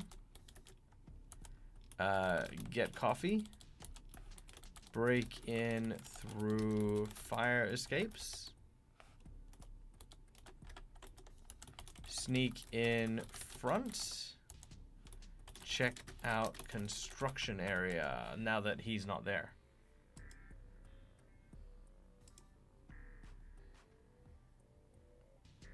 That's true. You've got like, I mean, if you're going to get a coffee, it's going to be like mud, basically.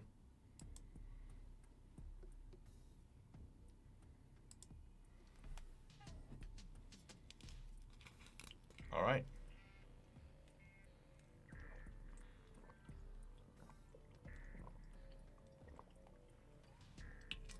The area is onto you. Definitely is onto you. They definitely know that you're up to something. The one vote to go home. Please, let's go home and have a nap. If people see us again, the officer comes back, it will not end well today. That's very true.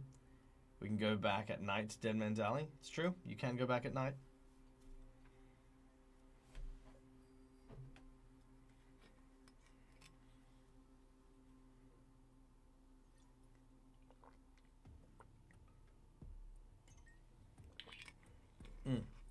When did the woman scratch her number into the bar? Earlier last night. So before you had arrived there.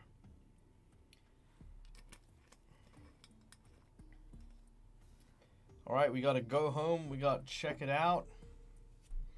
It's pretty even Stevens here.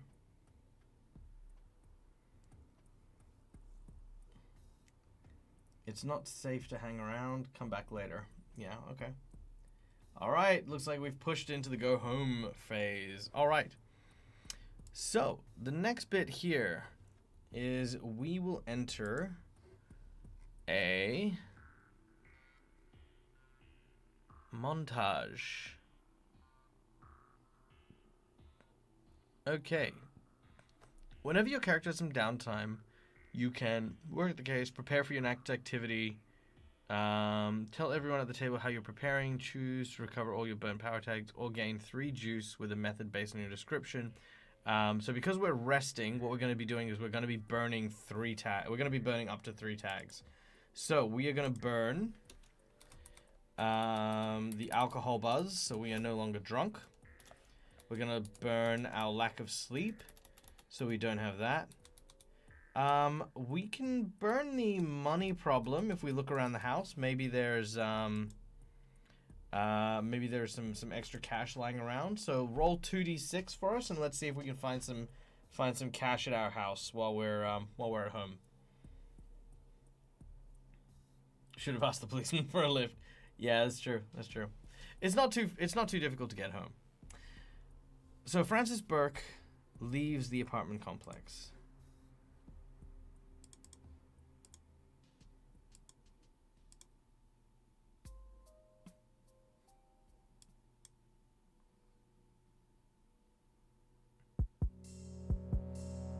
All right.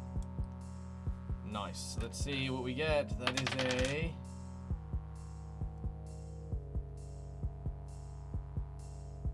It's a 1, 2, 3, 4. Laura Bones with an 8. Nice roll. Very nice roll. All right. So that is... You managed to find... I'm going to roll again just to see how much you find. You find... thanks to Scott, we're gonna, Hero, we're gonna find, about, what was it, 8, so that's, yeah, about $50, let's say. You find it in, like, an old jar, that's like just had some spare change that you've kind of just thrown in there. So you find some spare change. All right, beautiful. So you now have a little bit of money. So we've lost 3 tags there. So that's kind of how recovery and stuff works. Juice, which is what we can, buy for, the channel points and stuff like that, can be used to, burn tags, recover, etc., etc., etc. So there you go. Make hard choices, yada, yada, yada. Okay, cool. So, what else do we lose just from the place? Okay, so the apartment might not be empty anymore. Suspicious man still there. You've still got all of that. You have found the apartment building, so that's now Deadman LA Apartments. So you know what that is. You don't know what the rusted footsteps are. You don't know what the woman is. You know the woman's called Dot. Alright, there we go. Sweet, so we have our new story tags ready and rearing. Tag system's very cool. I do like it. It's very, very creative way of handling things. Alright. The next day, you rest for the most part for the day, and night begins to follow. Today is Sunday. You don't actually need to work today, which is great.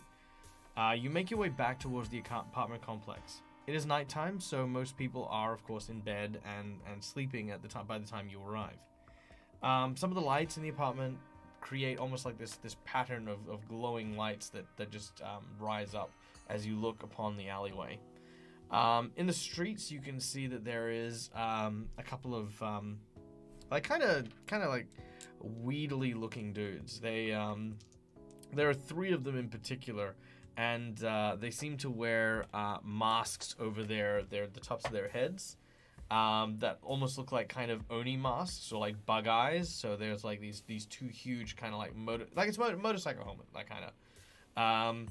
As you look at them, you can choose whether or not you wish to approach, try and avoid them, sneak around them. What do you guys want to do?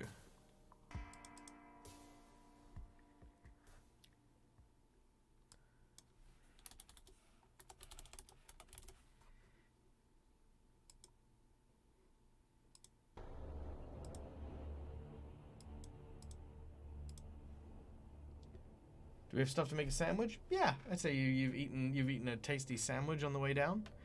You've also fed your cat. Made sure that's a thing. Avoid. Okay, cool. Let's make a sneak around challenge. So, roll 2d6 and let's try to avoid these guys. Now your stalker sense isn't gonna come in help here, but I'm gonna let the predict action ability help. You're going to be able to use your ability to kind of read their muscle, read their mood, to kind of know where they're looking and know what they're going to be paying attention to. All right. We should head to the hut and see if we can find a key to get into the apartments. Oh, that's not a bad idea. Not a bad idea. Oh my god, you have a cat? Yes. You guys have a ginger cat. All right. That is...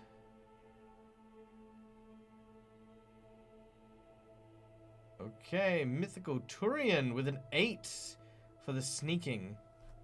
Alright.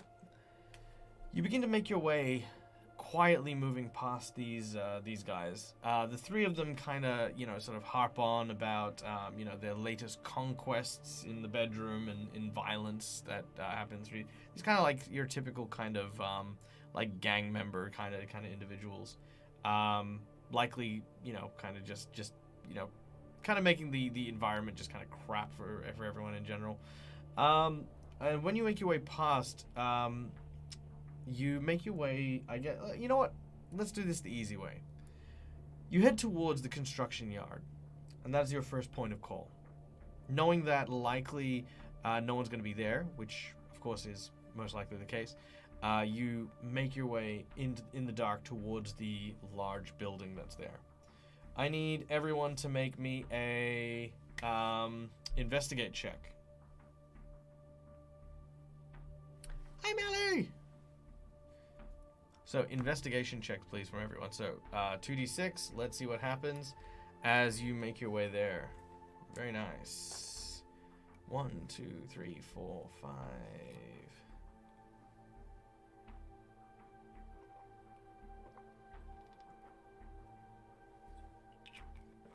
All right, let's roll this. I think we can roll out D10 again, which is good. Okay, we have 1, 2, 3. Sordak 355 with a 9. That will succeed. As you begin to make your way into the dark alley, all of a sudden you stop in your tracks. In front of you, you see...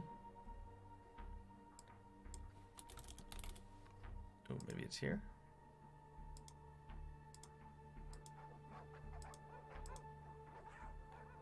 You see some dogs. There are 2 German shepherds which are chained up in this area. And the chain looks long enough to give you a good run in this area. But otherwise, yeah, there are these 2 very, very beautiful German shepherds. How do you want to approach? You want to pet the dogs? Let's put this up to a vote. This is how we do. Okay, new poll. Here we go. Doggies. All right, pet the dogs. Sneak past dogs. Attack dogs. Drug dogs. Tame dogs. Look, I only put tamed. Oh, maybe leave. That's the other one.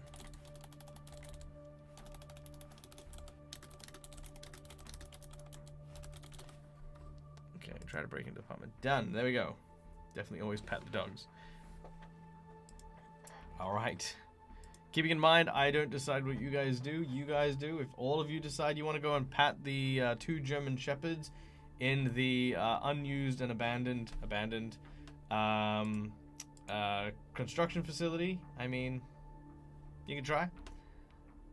I mean, it might earn you a new tag. That's the other thing, is if you end up petting the dogs and they become friends with you.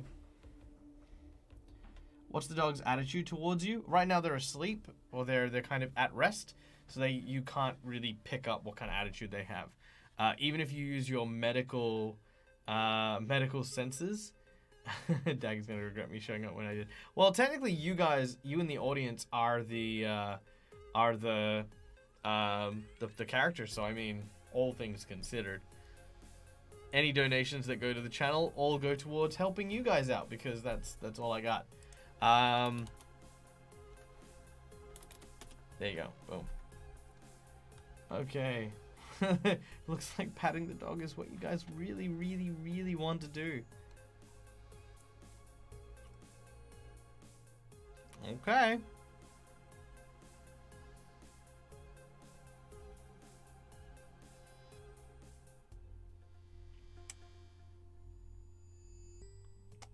Okay. Francis is a cat person. That is true. Francis is documented cat person. One does not sneak past a dog. One must make friends. Burke might lose a hand, but we must pat dogs. It's true. It's true. He might lose a hand.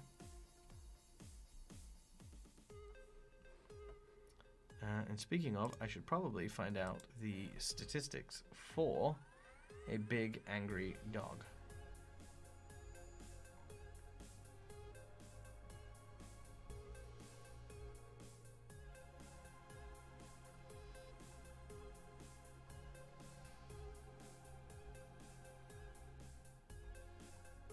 Man, this is such a bop. I love this. There we go. City of Mist.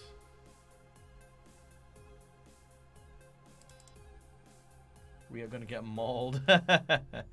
Well, maybe. Let's find out. Let's find out what the dangers a dog has.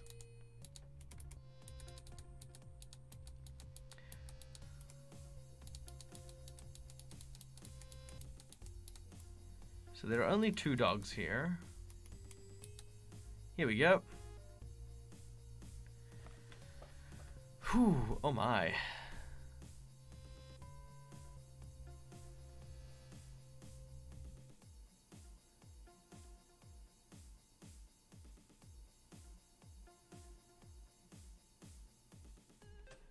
Nope, that's not the right guy.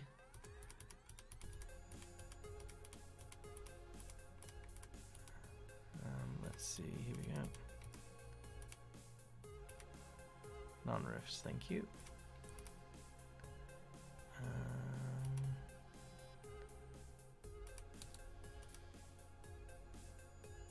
There we go, beast. Boom, alert.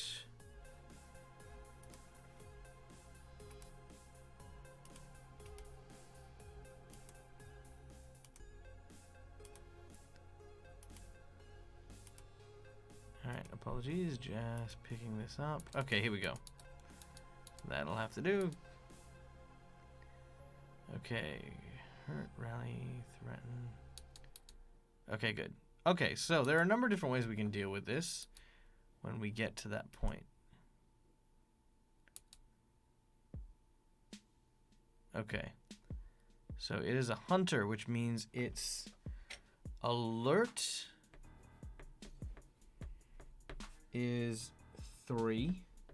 So it's good at making people alert to it. When it attacks, it can cripple.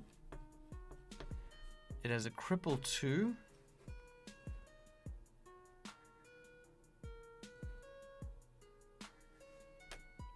And if it mauls you, it has wounded 3. Okay, cool. There we go.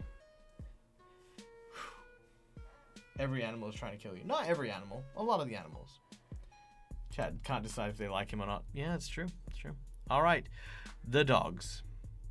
Francis looks at the dogs, remembering that he grew up in a small town where, of course, there were dogs and the like that were, you know, nearby, and neighbors had dogs. He always found a fascination for them. He makes his way. He makes his way towards the dogs. Being very careful and very slow, he makes his way over and attempts to pat the slumbering dog. Let's start with 2d6 for sneak. Oh no, actually, is this a daring risk? I feel like this is a daring risk.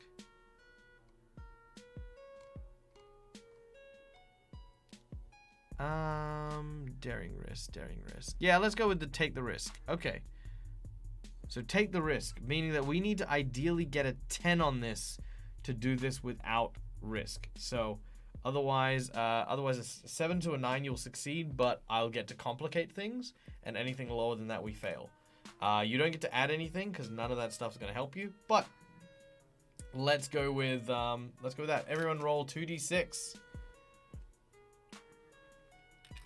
Am I making your next character? Maybe. Depending on what happens for this one. Okay, here we go. What could be the last roll of this guy's life? 1, 2, 3, 4, 5, 6, 7. Alright. Here we go. Dazzled him with that wedding ring. Alright, that is a 6. So that is 1, 2, 3, 4, 5, 6. Laura Bones with the 7. That is a success. However, things will get messy.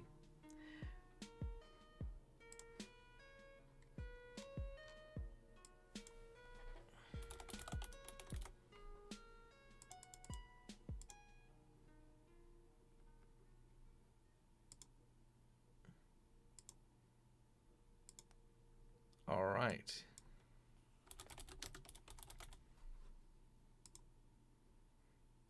So, as you make your way over, your hand outstretched, you reach for the dog. It suddenly awakens. Its teeth bared snarl in your direction. As you go to pat it... Nope, that's definitely not what I'm chasing. Let's try this one. What's this one? No. No, thank you.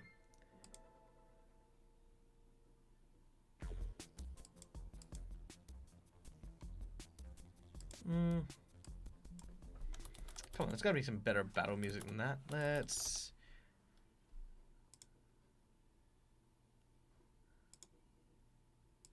see. What's this one?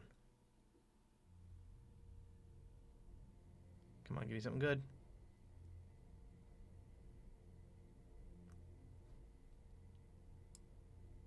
Yes? No? Cool battle music?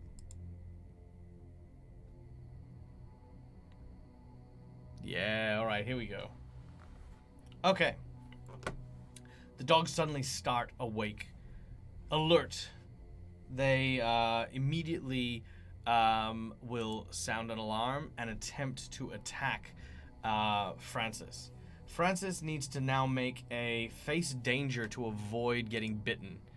So 2d6 is in chat. Let's do it. On a 10 plus, you fend off the result. On a 7 to 9, you will take the status, but you'll get a negative on it. If you get lower, you take the full status of them attacking you. So let's see. So that is 1, 2, 3, 4, 5. Any more? 6. Here we go. This part of Francis has some regret. All right, let's roll a d6. Let's see what we get. 3. Who's at 3? That's 1, 2. Ooh, 3. Malakisa with the 2. Unfortunate. As predict movement. Predict movement. Oh, okay. Yeah, no, that's true. Predict movement. That'll give you a +1, but that's still only a 3 though. So as you attempt to dodge it, you are capable of reading the movements of the dog, but unfortunately, your body is not able to keep up. I've just lost my dice. It's gone elsewhere. I will have to find it later. As the dog lunges, it gives you wounded 3. Alright, so as he reaches out, he grabs hold of your hand and shakes it. Your hand is bitten and is now bleeding profusely. Now, the way that wounded works, let me explain the tags to you now. Okay, let me see if I can get this.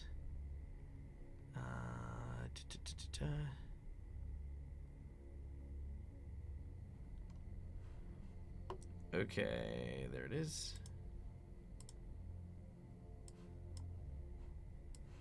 And put this over here. Okay. This is our tag tracking card, okay? Now, the way these tags work is they, for the most part, determine how, basically how severe things are. 1 is it's barely injured us or anything like that. 6 is we are dead. 5 means we're unconscious. So that's it. Do we have any weapons? We have whatever's in our medical kit. So we did argue that, you know, you may have some morphine there. So yes, there is some weapons, but not many. Now, when you take your first injury, you automatically go up to whatever tier that injury is. So for us, the mole is at a mole 3. So we are now mole 3 as our status. So let's add in here. You know what? I haven't even added an injury table, so let's do City of Mist injuries.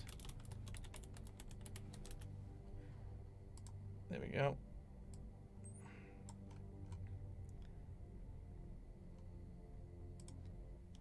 There you go. And then let's go, what was it? Mole 3. There we go. That is our injury status. And let's make it nice and clear that that is what injury is. How do we do that? Let's go here. I've always wanted to use this one. Yeah, and then bright red. Beauty. Love that, love that. And then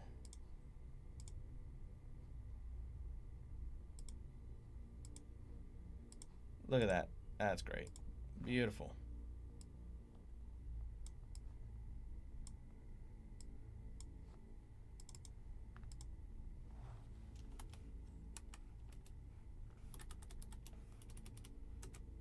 All right, we are at Mall 3.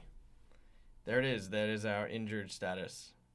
There you go. Cool. Nice. All right. So that is the dogs having lunged and attacked us, or at least one of them has. The second one's awoken. I'm going to say that it's not going to lunge because we didn't stick our hand on it. But it is now our turn. What do we want to do?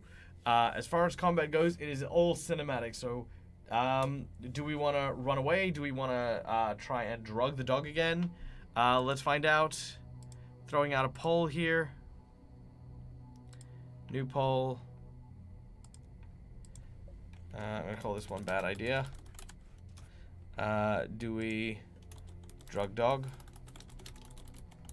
Befriend dog? Run? Fight? Unarmed? Call for help. Sure, why not? There we go. Done.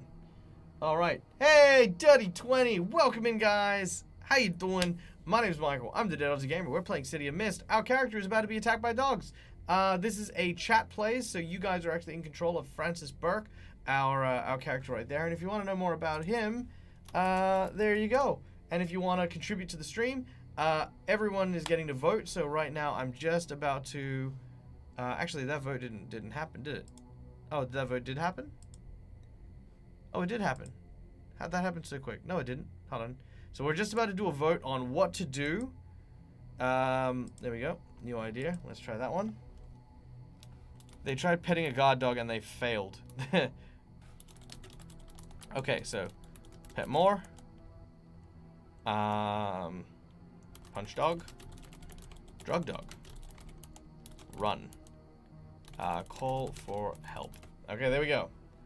So here we go. The vote is now up. There it is. So, to let you guys know, City of Mist is a modern fantasy RPG adventure where people gain powers from mythos and stories. These individuals, called Rifts, are in a generic city where they go through their day-to-day lives and also deal with like all the horrible stuff that regular people have to, as well as super-powered dangers. The idea behind a rift is it's a mythos, a legend, or a story trying to exert itself over the characters. In this case, we are playing Francis Burke, whose power is the ability to scan people with their eyes and like sort of gain medical information about them. We have a dead wife, which grounds us in reality. We resurrected someone, which we aren't sure if we used our powers for or if we were just, using medical practices. And we are also a doctor. That's kind of a thing. But we're a paramedic. Our job is a paramedic. Yeah, I don't know what's happening with the poll. I don't know why some people can see it when people can't. All right, we got a nice split here. It's like drugging the dog seems to come out. Now, when I say drug the dog, keeping in mind, I'm not condoning going out and drugging random dogs. I'm just saying, like in this case, you have some morphine, and you know how to use it because you are a trained medical professional. You can definitely use it without putting the dog at risk. Okay, and let's give a quick shout out to our friends, the Dirty 20, because they run an amazing channel, guys. Go check these dudes out. I do hang out there on occasion. Unfortunately, their streaming schedule definitely does mean that those games that I do end up lurking on are few and far between, but they run a very, very fun show, guys. I quite enjoy my time there. All right, it looks like drugging the dog has taken the lead here. So we are going to try and use some of the morphine in our medical bag in order to try and at least disable one of these dogs. So we are going to go toe-to-toe with one of these dogs. So let's get that going. So everyone roll, type in exclamation 2d6 into chat. Hey, Kethra, how you doing? Yeah, exclamation 2d6 in chat. Let's see if we can put this dog.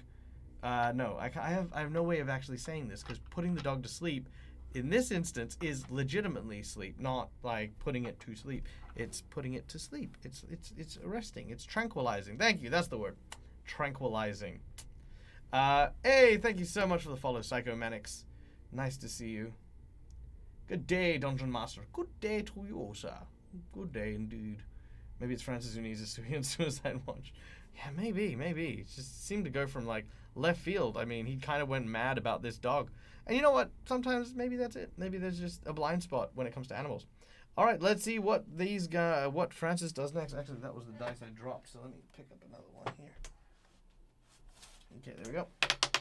All right, we got a 7. So 1, 2, 3, 4, 5, 6, 7. That is Kethra Moonsea with a score of 8, plus your ability to, let's go with the medical supplies. So that's a 9.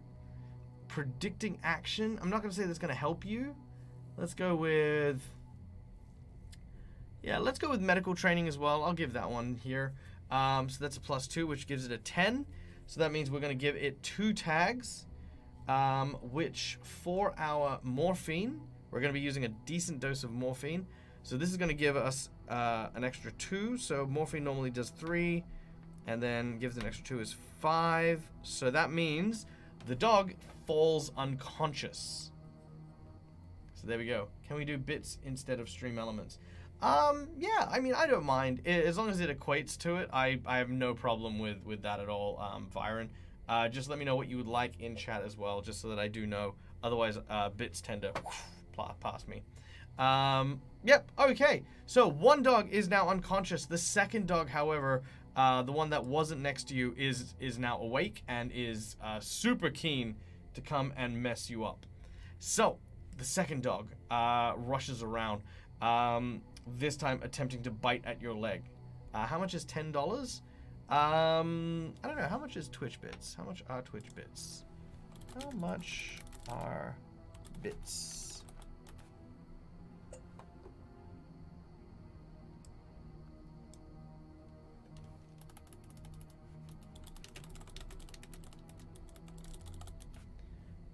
Let's see.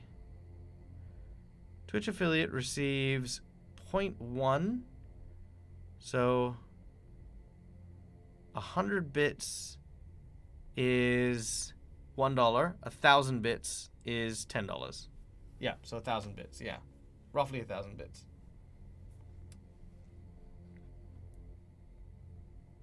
Yep. Although really, that's like crazy though. Bits is 1 cent. Yeah, bits are 1 cent. But that's fine. Yeah, so if you want to do it that way, you're more than welcome to. All right, so $10. Do you want a plot twist or do you want 2 power boosts? Let me know, Viren, and we'll go from there. Okay, so the dog is going to try and maul you. That means we need another face the danger. So 2d6 and let's go in chat. There we go. Cool. All right, so 2d6. Let's go as you try to defend yourself against this one. Plot twist. All right, let's do a plot twist then. All right, here we go. Let's give it a good shuffle. Nice seeing all those numbers rattling through. I love it. Also, nice to see you, Phantom. I love seeing like how the actual roll has changed throughout the stream too.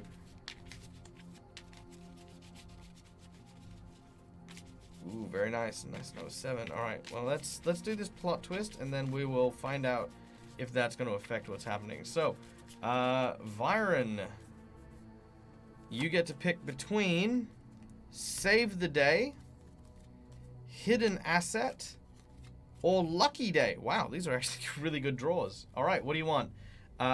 Save the Day, Hidden Asset, or Lucky Day? Phantom gets a 2. Nice. Snake Eyes. Alright, so what's Viren going to pick? We have... for our plot twist. Lucky Day. Okay, Lucky Day, eh? Alright. Well, let's find out if it is his lucky day. So that's an 8 on the dice roll. So let's see if we can dodge. So that is 1, 2, 3, 4, 5, 6, 7, 8. Psychomanics with a 7. As you are trying to dodge. I don't know if Stalker Sense would work here because you're not being hunted. You're more being attacked. Predict action will, so that'll bring it to an 8. So that means you get mole 2. Now, if we look at our sheet here, now we've already got 3, right? Because the mole normally does 3. Because we succeeded, instead of mole 3, it does mole 2. Because 2 is less than our current value, we go up by 2 tiny pibs. So you see those pibs next to the 3? So we're not quite at tier 4 yet. So we're like at 3.2. So we're like 1 pib away from tier 4. So we've got a little bit of wiggle room. So the bite that this one lands is kind of more on the leg and like grabs like a big chunk of cloth as it's now moving its head side to side more than anything else. All right. Lucky day.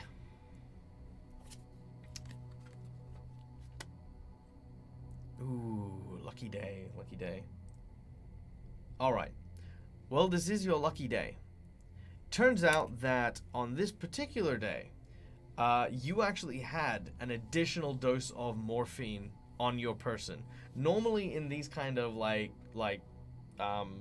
packs and stuff like that, they do not give copious amounts of like morphine and adrenaline and all of that. They absolutely don't. You have special permission because you are a paramedic. You've got your paramedic bag with you and the like.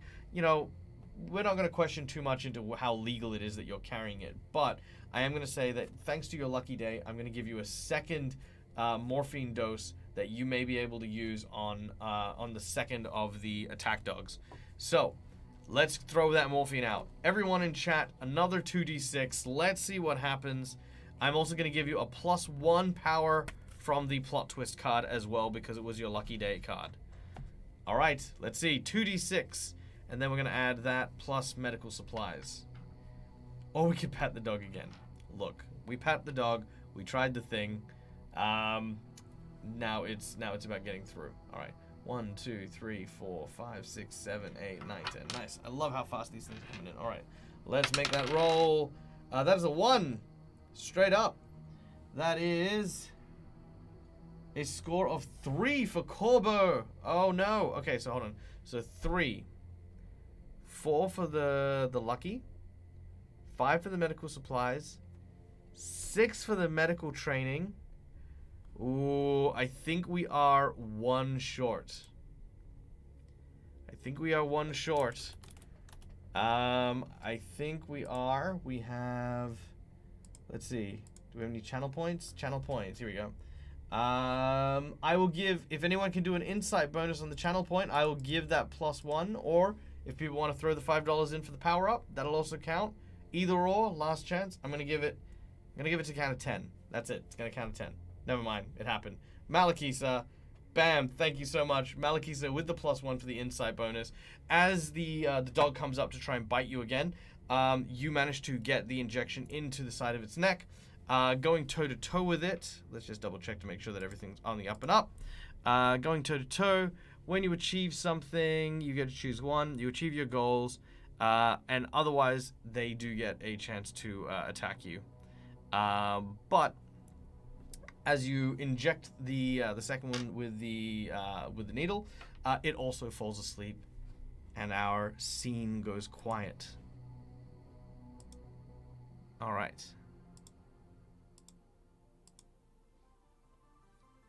Now, I didn't want the Stranger Things backstory. Stop that. All right, here we go.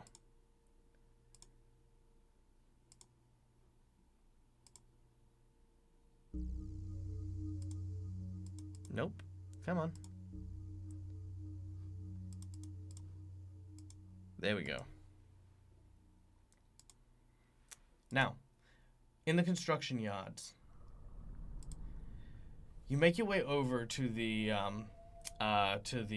demountable, where you saw the large and rather suspicious gentleman entering. As you get closer, you notice that the door is ajar. Quietly and carefully, you push the door open. And inside, there's just this horrendous smell of rot and decay. Now, it is not the smell of blood and meat, but more like wood, more like rotten oak. And that's where you see a woman, her face locked into like this look of terror. Her chest cavity completely opened up. However, her body is made of wood. There are splinters everywhere. And she is not moving. Aside from the obvious bits of wood that have been splintered outwards, her body appears to be very human. Looks identical, like everything. Fingers, toes. Doesn't look wooden at all. But as soon as it cracks open, you can see that the empty pieces, the pieces inside are somewhat hollow. Littered around in place of blood are clumps of straw that just line this entire area. Almost as if someone or something had cracked this person open and just torn out stuffing and thrown it about the place. And as we zoom out on this scene, ladies and gentlemen, that is where we will conclude today's story for part 1 of our prologue to our City of Mist adventure. Yes, thank you so much. I'm also going to give our dear hero for you guys a power boost of +1 because, yes, as I'm pretty sure some of you have figured out, the first mythos we have figured out is courtesy of Corber, and that is the Scarecrow. Yes, this woman, the victim of this heinous act, is none other than the Scarecrow from The Wizard of Oz. Why is it a prologue? Because we're actually going to be doing a bigger campaign. We're actually going to be doing a Twitch Plays full-on campaign with Francis, following his story and the like, but I'm not quite ready for it yet, because I don't have a time slot for it, but I will be putting one up soon. In the meantime, we're going to do this little prologue thing to fill in for my Rise of the Runelords game that would normally be on this time slot, and once Rise of the Runelords starts up, I'll then shuffle this to its new time. You know, you'll get where it is. Hey, Quincy's Tavern and Careful Cantrip. Good to see you guys. Welcome in. Quincy, buddy, I just gotta say, I loved your the game today. I managed to catch the VOD after I finished up with Rob and the like. He sends his love and things and stuff. And yeah, guys, that was such an amazing show. I definitely missed you guys so much. But oh my god, it was amazing. And I the really cool thing was I got to speak to the GM from today's show and help set up a little bit. So that was also kind of fun, kind of neat. It was kind of neat. And also, guys, if no, that's fine. Rob understands, and I told Rob that you'd been up literally as long as we had, and we were just like, yeah, it's fine, go to bed. But for those of you who don't know, please go check out Quincy's Tavern. Quincy is a very dear friend of the channel. Wholesome content, a wonderful hangout, and probably, if not, okay, so I know I talk about World Anvil's community a lot when it comes to like the best community of like really supportive individuals I've ever come across. That is literally a very, very close tie now with Quincy's community. It is filled with people who are just so supportive, kind, generous, and welcoming. So even if you just want to just go chill for the night and stuff like that, it's a great place to be. So go check them out. In addition, of course, Careful Cantrip, another dear friend of ours, another person who likes to shoot across the old firing range with me, Rob, Dredd, and the like. DM Dave, another fantastic and spectacular performer. Please go check out DM Dave over at Careful Cantrip, where they run a hilarious game with a very, very charismatic group of performers as well. So there you go. All right. So as for today, sorry, spooky music, go away now. Thank you. Ugh, I'm weirding myself out. Yeah. All right. Thank you for joining us. Real quick, my name is Michael, Dead Aussie Gamer. This is where you can find me because of what I do. I hope you guys enjoy the show. I am going to be doing hopefully more of this, and as time goes on, we will improve and get our Oh wait, I forgot to show you this as well. Check it out. I did a thing now because Francis is injured. Check it out. I did a thing. Thank you to our sponsors, Hero Forge, for the wonderful artworks you can see there. Which I'm going to be using to, again, do stuff. I know I kind of forgot it earlier on, but when Francis is in a fight, I've got like a little fight thing, and then I got I got the injured one. So now he's injured. Wish you could have caught more. No worries. Well, we start normally, like roughly 2.5 hours ago. 2 hours, 45 minutes ago from whatever time it is now. That's where we'll be every single week. So it's an early morning for the folks in the US, a super late night for us in Aussie land. Did the dogs bite him in the face? Well, look, unfortunately, Hero Forge is not quite as complex as to put in dog bites just yet. I'll get there, but he's fine. It just also reminds me that he's injured. You know what I mean? Like it's like, oh yeah, that's right. We only left off. He got pretty banged up. So yeah, thank you to Hero Forge for the wonderful artworks that we use for the stream. Thank you, of course, to Sirenscape for the beautiful sounds that you can hear during the course of today's sessions. Thank you to, of course, the wonderful people over at Son of Oaks Games who made City of Mist. Guys, if you want to check this out as well, the guys over at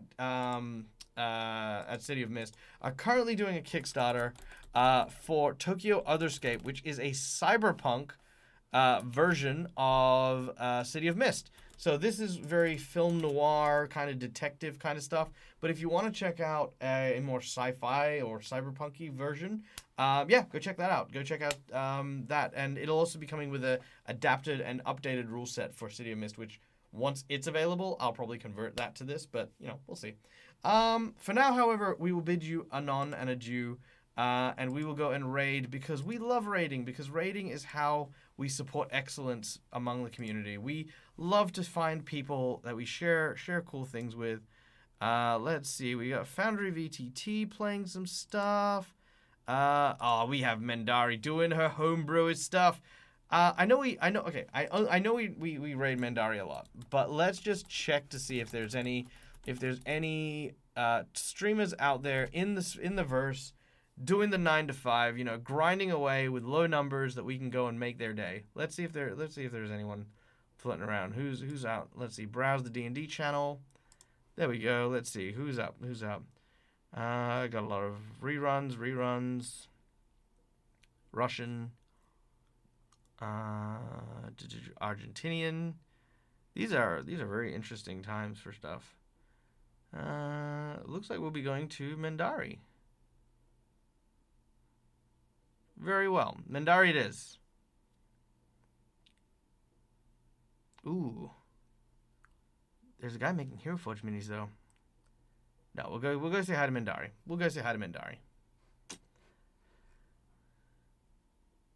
Oh, there's a guy doing a Pokemon game. That's kind of cool. Yeah. See, the thing is, around this time of day, you got like a lot of people who aren't using English as a first language doing stuff. So, I mean, I'd love to raid them, and I really do want to become bilingual at some point. One day. Big dreams. There we go. All right. Thank you for... I bid you adieu, Dungeon Master. I bid you adieu, Psychomanics. I hopefully will see you again. Do come and join us again. We will be streaming in 8 hours, roughly, give or take. 7 hours and 45 minutes. So come and check us out then, because we'll be back. We'll be doing stuff. We'll be playing some Pathfinder. Yeah. And we'll catch you guys then. Till we meet again, as always, from me to you, game hard or die trying. Bye, folks.